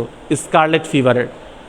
যদি কেউ মডেল টেস্ট বিভিন্ন সময় দিয়ে থাকেন, আগে কোনো পরীক্ষায় অ্যাপিয়ার করে থাকেন, তাহলে অবশ্যই কিন্তু এই বক্সের সাথে পরিচিত হওয়ার কথা যে আইজিএ প্রোটিয়েস কোন কোন ব্যাকটেরিয়া তৈরি করে থাকে। এই এনজাইমটা তৈরি করে থাকে যেসব ব্যাকটেরিয়া, তাদেরকে কিন্তু আমরা একসাথে করে ফেলেছি। এবার চলে আসি হচ্ছে গ্রাম নেগেটিভ কক্কাই। তার মানে কি?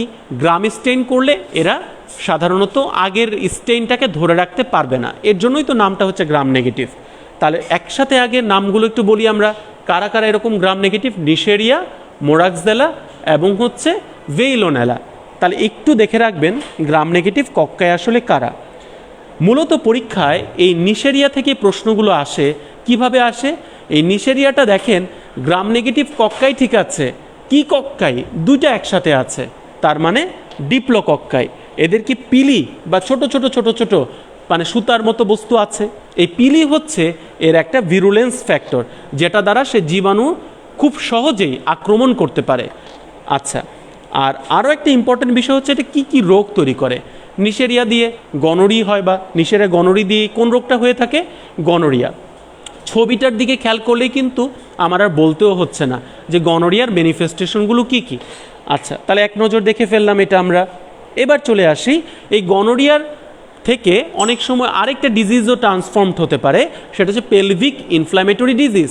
লোয়ার অ্যাবডোমিনাল একটা পেইন হবে, ভ্যাজাইনাল একটা ফাউল স্মেলিং ডিসচার্জ হবে, তার সাথে ইউটেরাসের ভেতর কিছু ইনফ্ল্যামেটরি ফিচার চলে আসবে। তাহলে পেলভিক ইনফ্ল্যামেটরি ডিজিজ এটা নিশেরিয়ার একটা ক্লিনিক্যাল ম্যানিফেস্টেশন। আচ্ছা, বাচ্চাদের ক্ষেত্রে হলে কি হবে? এই চোখের ভেতরে ময়লা জমে যাবে, এটাকে আমরা কি বলে থাকি? কনজাংটিভাইটিস। এবং এই কনজাংটিভাইটিসের আরেকটি আলাদা নাম হচ্ছে কি? অপথ্যালমিয়া নিউন্যাটোরাম। তাহলে এটাও নিশেরিয়া গনোরির একটা বৈশিষ্ট্য। আমরা এই ছকটাকে আর ডিটেলসে আলোচনা করলাম না, মেইনলি আমরা যে ম্যানিফেস্টেশনগুলো এতক্ষণ বললাম তার মধ্যে অনেকগুলো ম্যানিফেস্টেশন এখানে চলে এসেছে। মনে রাখবেন, নিশেরিয়া মেনিনজাইটিস এটা গনোরিয়া করবে না, আবার নিশেরিয়া গনোরি এটা মেনিনজাইটিস করবে না। তার মানে নিশেরিয়ার ম্যানিফেস্টেশন বললে গনোরিয়াও আসবে, মেনিনজাইটিসও আসবে। আচ্ছা, এবার আসেন মেনিনজাইটিসের কিছু ফিচার্স আমরা এখানে দেখিয়েছি, চাইলে এটার ছবি রাখতে পারেন, তবে এই ফিচার্সগুলোর সাথে আমরা মোটামুটি সবাই পরিচিত। আচ্ছা, এবার এটা আরও একটা ইম্পর্ট্যান্ট বক্স, পরীক্ষায় আসে কিভাবে বলি। Anaerobic gram positive bacteria. আবার আসে যে স্পোর ফর্মিং, স্পোর নন ফর্মিং। তাহলে দেখেন তো দেখি, spore forming gram positive bacteria কোন দুইটি? Bacillus, Clostridium. এর মধ্যে কোনটা হচ্ছে অ্যারোবিক? ব্যাসিলাস। কোনটা অ্যানারোবিক? ক্লস্ট্রিডিয়াম। সেটা অ্যানারোবিক গ্রোথ হয়ে থাকে। বাকি এরা সবাই কি? অ্যারোবিক, কারণ এখানে পজিটিভ থাকা মানে এটা অ্যানারোবিক কন্ডিশনে গ্রোথ করছে। আর এদের কোনোটারই কি হচ্ছে না? দেখেন তো দেখি, স্পোর ফরমেশন হচ্ছে না। এদেরকে মনে রাখার একটা সূত্র হচ্ছে কি বলেন তো? এ বি সি ডি এল। এতে হচ্ছে অ্যাক্টিনোমাইসিস, বিতে হচ্ছে কি? ব্যাসিলাস, সিতে হচ্ছে ক্লস্ট্রিডিয়াম, ডিতে হচ্ছে ডিপথেরিয়া, আর এলে হচ্ছে লিস্টেরিয়া। তাহলে এই নামগুলো কিন্তু ভোলা যাবে না। ব্যাসিলাসের ক্ষেত্রে আমরা এভাবে করে হচ্ছে দেখে ফেললাম যে ব্যাসিলাসের সাথে ক্লস্ট্রিডিয়ামের মূল পার্থক্যটা কি। এতক্ষণ ধরে যেটা আমি বললাম সেই কথাটাই কিন্তু এখানে সংক্ষেপে আছে। এটা আর বিস্তারিত আলোচনা করলাম না, এগুলো আমরা একটু লং ক্লাসে সময় নিয়ে আলোচনা করি যে স্পোরের পজিশনটা কেমন হয়, কার ক্ষেত্রে কেমন স্পোরটা আমরা পেয়ে থাকি। এটা একটা ইম্পর্টেন্ট টপিক, শুধু টাচ দিয়ে গেলাম। আচ্ছা, ক্লস্ট্রিডিয়াম টিটানি থেকে যে রোগগুলো হয় তার মধ্যে একটি হচ্ছে টিটেনাস, যেখানে দেখেন অপিস্থোটোনাস হয়েছে, যেটা আমরা ছবির মধ্যে দেখতে পাচ্ছি, কার্ভেচারটা এরকম হয়ে গিয়েছে। এবং ক্লস্ট্রিডিয়াম টিটানির যে স্পোরগুলো, এই স্পোরগুলো একটা প্রান্তে থাকে, এটাকে বলা হয় আমাদের টার্মিনাল স্পোর। আচ্ছা, তাহলে ক্লস্ট্রিডিয়াম টিটানি আমরা স্পোরের লোকেশনটা দেখে ফেললাম। এর সাথে আরও একটা বৈশিষ্ট্য দেখতে পাচ্ছি, টিটেনাস হয়ে গেলে আমাদের ফেসের ভেতরে দুটা বিশেষ বৈশিষ্ট্য চলে আসে। একটা হচ্ছে ট্রিজমাস, এভাবে করে কনস্ট্রিকশন হয়ে থাকে, এবং রাইসাস সার্ডোনিকাস, এই দুটা বিশেষ বৈশিষ্ট্য হচ্ছে ফেসে যখন ক্লিনচিং হয় তখন এরা তৈরি হয়ে থাকে। তাহলে ট্রিজমাস, রাইসাস সার্ডোনিকাস এবং পিঠ বাঁকিয়ে যাওয়া অপিস্থোটোনাস, এটা টিটেনাসের বৈশিষ্ট্য। এটা স্ক্রিনশট রাখেন বা আপনারা ছবি ক্লিপ রাখতে পারেন যে ফ্ল্যাসিড প্যারালাইসিস কারা কারা করে থাকে, পরীক্ষার জন্য একটা ইম্পর্টেন্ট টপিক। আমরা চলে আসি হচ্ছে এই শব্দগুলো আমরা আর খুব বেশি আলোচনা করলাম না।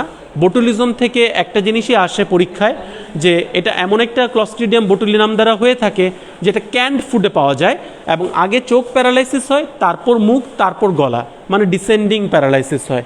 এখানে আমরা বাচ্চাটার ক্ষেত্রে তাই দেখতে পাচ্ছি। ক্লস্ট্রিডিয়াম ডিফিসাইল থেকে যে রোগটা হয়, আপাতত আমরা সেই রোগটার নাম অন্তত ভুলবো না, এটাকে বলা হয় সিউডো মেমব্রেনাস কোলাইটিস। কোনো দীর্ঘ সময় ধরে কোনো অ্যান্টিবায়োটিক যদি খাওয়া হয় তাহলে কিন্তু এই রকম একটা কোলনের অসুবিধা হতে পারে, প্রচণ্ড পরিমাণে তখন ডায়রিয়া হয়, এবং ডায়রিয়ার সাথে কারো কারো ব্লাডি ডিসচার্জ পর্যন্ত চলে আসে। আমরা এবার চলে আসি একটা সুন্দর প্রশ্নে, সেটা হচ্ছে ল্যাকটোস ফার্মেন্টার ব্যাকটেরিয়া, ল্যাকটোস নন ফার্মেন্টার ব্যাকটেরিয়া। একটা বিশেষ কালচার মিডিয়া আছে যার নাম ম্যাককনকিস অ্যাগার মিডিয়া। এই ম্যাককনকিস অ্যাগার মিডিয়াতে যদি এই সব ব্যাকটেরিয়াগুলো রাখা হয়, যে দেখেন ব্যাকটেরিয়াগুলোকে রাখা হয়েছে, তাদের কিছু কালার চেঞ্জ হয়। এর মধ্যে যারা ল্যাকটোস ফার্মেন্ট করে ফেলে তাদের কলোনির কালারটা হয়ে যায় কি কালারের? পিঙ্ক। যারা ল্যাকটোসটাকে ফার্মেন্ট করতে পারে না ওই সব ব্যাকটেরিয়ার কলোনির কালারটা কি হয়ে থাকে? সাদা বা কালারলেস। তাহলে এই পিঙ্ক কালার কাদের হচ্ছে আর কালারলেস কাদের হচ্ছে, তার থেকে কিন্তু আমরা ল্যাকটোস ফার্মেন্টিং কারা আর নন ফার্মেন্টিং কারা সেটা কিন্তু জেনে যেতে পারবো। কোথায় আছে এই কথাগুলো? ল্যাকটোস ফার্মেন্টিং এবং নন ফার্মেন্টিং, এটা মূলত প্রশ্নটা আসে লেঞ্জের এই বক্স থেকে। তাহলে একটু দেখে ফেলি। ই কোলাই, অ্যান্টারোব্যাক্টর, ক্লেপশিলা, এরা কি ল্যাকটোস ফার্মেন্ট করে। নিচের এই ব্যাকটেরিয়াগুলো ল্যাকটোস কি নন ফার্মেন্টার। তাহলে মাঝে মাঝে আমরা খুঁজে বেড়াই যে প্রশ্নগুলো আসলে কই থেকে আসে। দেখেন আমরা কিন্তু নোটও করে ফেলি যে আসলে প্রশ্নগুলো লেঞ্জের কোথা থেকে আসে। চলে আসি, আরও একটা প্রশ্ন আসে যে অ্যান্টারোব্যাকটেরিয়াসি, যাদের কিছু বৈশিষ্ট্য আছে, অনেক লম্বা তালিকা, মেইনলি হচ্ছে ইউরিনারি ট্র্যাক্ট আর জিআই ট্র্যাক্টে ডিজিজ তৈরি করে। এরা গ্রাম নেগেটিভ ব্যাকটেরিয়া, এবং এইসব ব্যাকটেরিয়াগুলো অক্সিজেন পেলেও বাঁচতে পারবে, আবার অক্সিজেন যদি একটু কমিয়েও ফেলা হয় তখন আবার তারা ওভাবে করে অ্যাকোমোডেট করে ফেলে। মেইনলি এদেরকে জন্য বলা হয় ফ্যাকাল্টেটিভ অ্যানারব। আচ্ছা, আসল কথাটা হচ্ছে যে এদের কিছু ব্যাকটেরিয়া আছে শুধু অ্যান্টেরিক ট্র্যাক্ট বা জিআই ট্র্যাক্টে ডিজিজ তৈরি করে, কিছু এদের মধ্যে আছে যারা শুধুমাত্র ইউরিনারি ট্র্যাক্টে ডিজিজ তৈরি করে।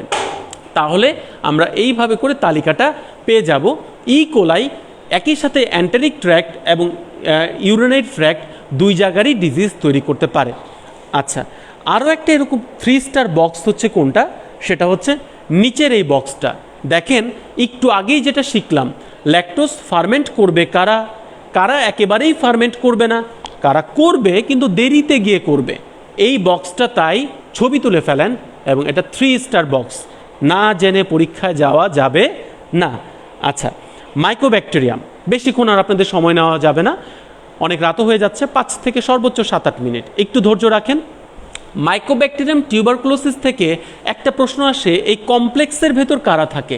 3টা, টিবি মানে মাইকোব্যাকটেরিয়াম টিউবারকুলোসিস, বোভিস এবং আফ্রিকানাম, এই 3টাকেই বলা হয় মাইকোব্যাকটেরিয়াম টিউবারকুলোসিস কমপ্লেক্স।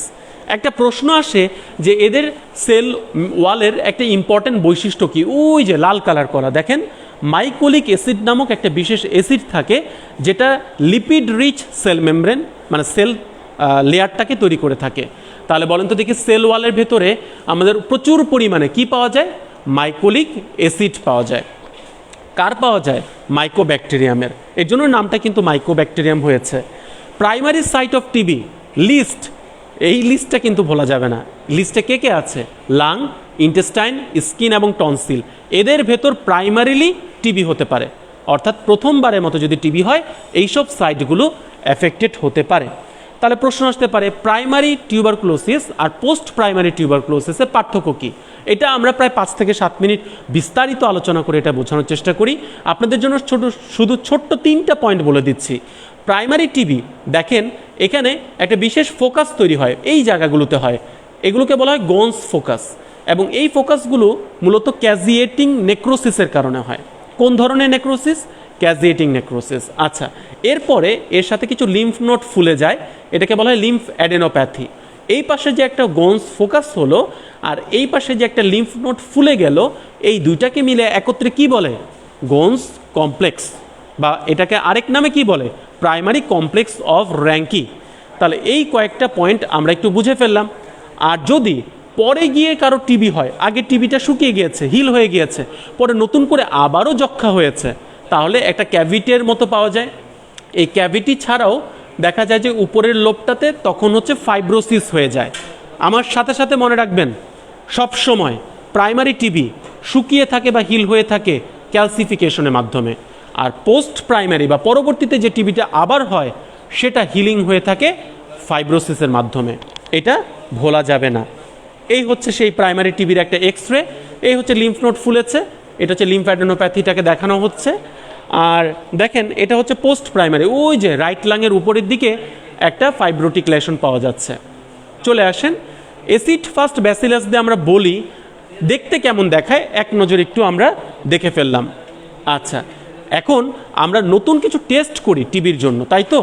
টিবির জন্য যে কিছু টেস্ট করি তার মধ্যে একটা হচ্ছে জিন এক্সপার্ট। যদি বলা হয় 3টি মলিকুলার টেস্টের নাম বলেন যেটা টিবির জন্য করা হয়, একটা হচ্ছে জিন এক্সপার্ট, আরেকটি হচ্ছে আমাদের নিউক্লিক অ্যাসিড অ্যাম্প্লিফিকেশন টেস্ট, এবং আরেকটি হচ্ছে লাইন প্রোব অ্যাসে। খুব কঠিন প্রশ্ন হলে মাঝে মাঝে এই ধরনের প্রশ্ন পাওয়া যাচ্ছে, তাই একটু বলে ফেললাম। খুব বেশি প্রেশার নেওয়া দরকার নেই, এটা খুব বেশি ইম্পর্টেন্ট তথ্য না। আচ্ছা, এমটি টেস্ট, এটা কিন্তু ভোলা যাবে না। এমটি টেস্ট বলতে আমরা কি বুঝি একটু ছবি দেখি তাহলে। এইভাবে করে আমরা ইন্টারডার্মাল একটা বিশেষ উপাদান দিয়ে থাকি যার নাম পিপিডি, পিউরিফাইড প্রোটিন ডেরিভেটিভ।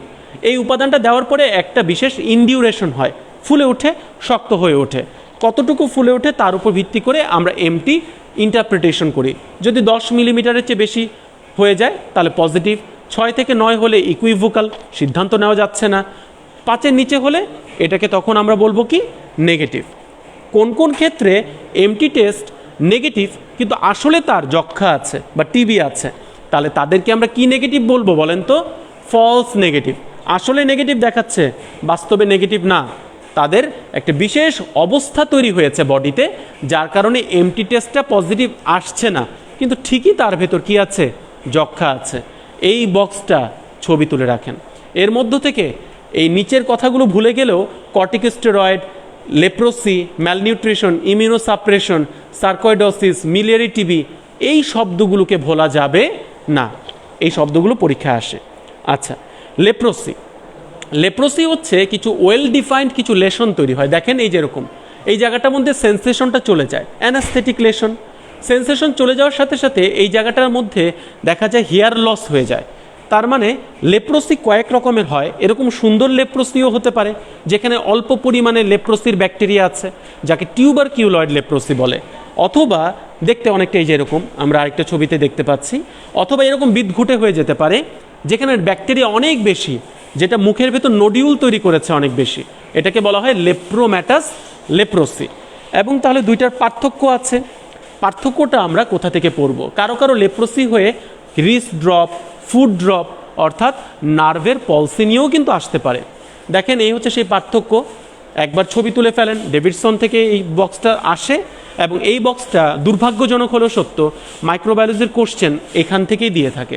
তাহলে কোন লেশনটা কতটুকু সার্কামস্ক্রাইবড, কে বেশি পরিমাণে অ্যানাস্থেশিয়া হয়, কার ভেতরে নার্ভটা তাড়াতাড়ি লস হয়ে যায়, এই যে কয়েকটা ব্যাপার, এটা এই পার্থক্য থেকে আমরা প্রত্যেকটা পয়েন্ট ধরে ধরে শেখানোর চেষ্টা করি। আচ্ছা, পিগমেন্ট প্রডিউসিং কিছু ব্যাকটেরিয়ার লিস্ট আমি দিয়ে দিয়েছি।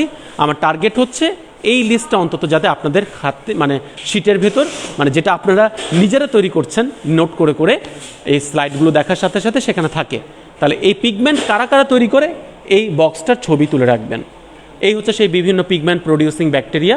দেখে ফেললাম আমরা টিপিক্যাল আর অ্যাটিপিক্যাল, সাধারণ নিউমোনিয়া আর কিছু অ্যাটিপিক্যাল বা ভিন্নধর্মী নিউমোনিয়া কারা কারা তৈরি করে থাকে, প্রশ্ন আসার চান্স অনেক অনেক অনেক বেশি। তাই এই বক্সটাকে মনে রাখতেই হবে। এবং এই হচ্ছে টিপিক্যাল নিউমোনিয়া, একটা লোব শুধু ক্ষতিগ্রস্ত হয়েছে। আর এই হচ্ছে অ্যাটিপিক্যাল নিউমোনিয়া, ফুসফুসে বিভিন্ন জায়গাতে একসাথে বিভিন্ন রকম ওপাসিটি আমরা পাচ্ছি, এটাকে বলা হয় অ্যাটিপিক্যাল নিউমোনিয়া। তাহলে অর্গানিজমের নামটা দেখে ফেললাম আমরা, আর ছবিটার মাধ্যমে দেখে ফেললাম আসলে টিপিক্যালটা কেমন হয় আর অ্যাটিপিক্যালটা কেমন হয়। অ্যাটিপিক্যালে সাধারণত ড্রাই কাফ থাকে, ফিভারটা হয় একটু লো গ্রেড, কিছু সিস্টেমিক ফিচার থাকে যেমন বডি এক, মায়ালজিয়া, লিথার্জি, এগুলো বেশি থাকে অ্যাটিপিক্যালের ভেতরে। আজকের জন্য সর্বশেষ স্লাইড, এবং এর মাধ্যমে আমরা মাইক্রোবায়োলজির মানে সিস্টেমিক ব্যাকটেরিওলজির অংশটাতে কিছু ইম্পর্টেন্ট বক্স দেখানোর চেষ্টা করেছি। এই বক্সটা থেকে কিভাবে প্রশ্ন আসে যে কারা কারা ওয়াটারি ডায়রিয়া করে এবং কোন কোন ব্যাকটেরিয়াগুলো ব্লাডি ডায়রিয়া করে। ওয়াটারি ডায়রিয়াটাকে আরেক কথায় বলা হয় সিক্রেটরি ডায়রিয়া, আর ব্লাডি ডায়রিয়াটাকে আরেক কথায় বলা হয় হচ্ছে আমাদের মূলত ইনফ্ল্যামেটরি ডায়রিয়া বা এটাকে ইনভেসিভ ডায়রিয়া। তো এই বক্সটা খুবই খুবই ইম্পর্ট্যান্ট একটা বক্স। ফ্র্যাঙ্কলি স্পিকিং এখান থেকে প্রতি সেশনে একটা করে প্রশ্ন পাওয়া যায়, তাই সবাই প্রত্যেকটা নামকে ধরে ধরে মনে রাখার একটু চেষ্টা করবেন। আমি কোনো সূত্র দিচ্ছি না, কারণ সূত্রের জন্য আবার আলাদা সূত্র লাগতে পারে। তাই এই বক্সটার ছবিটা দেখানোর মাধ্যমেই আমরা সবাইকে এই দুটি সেশনে একসাথে এতক্ষণ মনোযোগ দিয়ে শোনার জন্য ধন্যবাদ জানাচ্ছি। একটু সুইফট পড়ানোর চেষ্টা করেছি, কিছু বক্স যেগুলো বোঝানোর ছিল না সেগুলোকে দেখানোর চেষ্টা করেছি, এবং কিছু গাইডলাইন দেওয়ার চেষ্টা করেছি। একটি 5 ঘন্টার ক্লাস কখনোই 30 মিনিটে দেখানো সম্ভব না বা পড়ানোও সম্ভব না। শুধু আমরা একটা গাইডলাইন দেওয়ার চেষ্টা করেছি, এবং আমরা কয়েকটি ইম্পর্টেন্ট স্লাইডগুলোকে আপনাদের সামনে রিপ্রেজেন্ট করার চেষ্টা করেছি, বা কিভাবে কোন টপিকটাকে বুঝতে হবে বা পড়তে হবে সেটাকে একটু পাথ হয়ে দেখানোর চেষ্টা করেছি। যদি খানিকটা উপকার হয় সেটাই আজকের জন্য সার্থক। আপনাদের সবার মতামতগুলো একটু কমেন্টে জানাবেন, কি করলে আর একটু ভালো করা যেত, আমরা পরবর্তী সেশনগুলো আরেকটু কীভাবে ভালো করতে পারি। আপনাদের ইন্টারাকশন ছাড়া আসলে এই সেশনগুলো কোনো মানেই হয় না। আপনাদের এই মতামতগুলো জানলেই আমরা সেই অনুযায়ী আমাদেরকে নিজেদের মডিফাই করতে পারবো, বা এই ছোট ছোট সেশনগুলোকে কীভাবে আরেকটু প্রাণবন্ত করা যায় সে ব্যাপারে আপনাদের সাজেশনগুলো চাচ্ছি। সবাই এই বক্সগুলোকে খুব ভালো মতো পড়বেন, শুভকামনা রইল। রাত অনেক হয়েছে। এই স্লাইডগুলোর যে ছবি যাতে মোবাইলেই শুধু না থাকে, একটু বারবার পড়ে নিজের মাথাতে একটু সেট করার চেষ্টা করবেন। পরীক্ষা আশা করা যায় অনেক ভালো হবে। শুভকামনা রইল এই বলে আজকের এই সেশনটি শেষ করছি।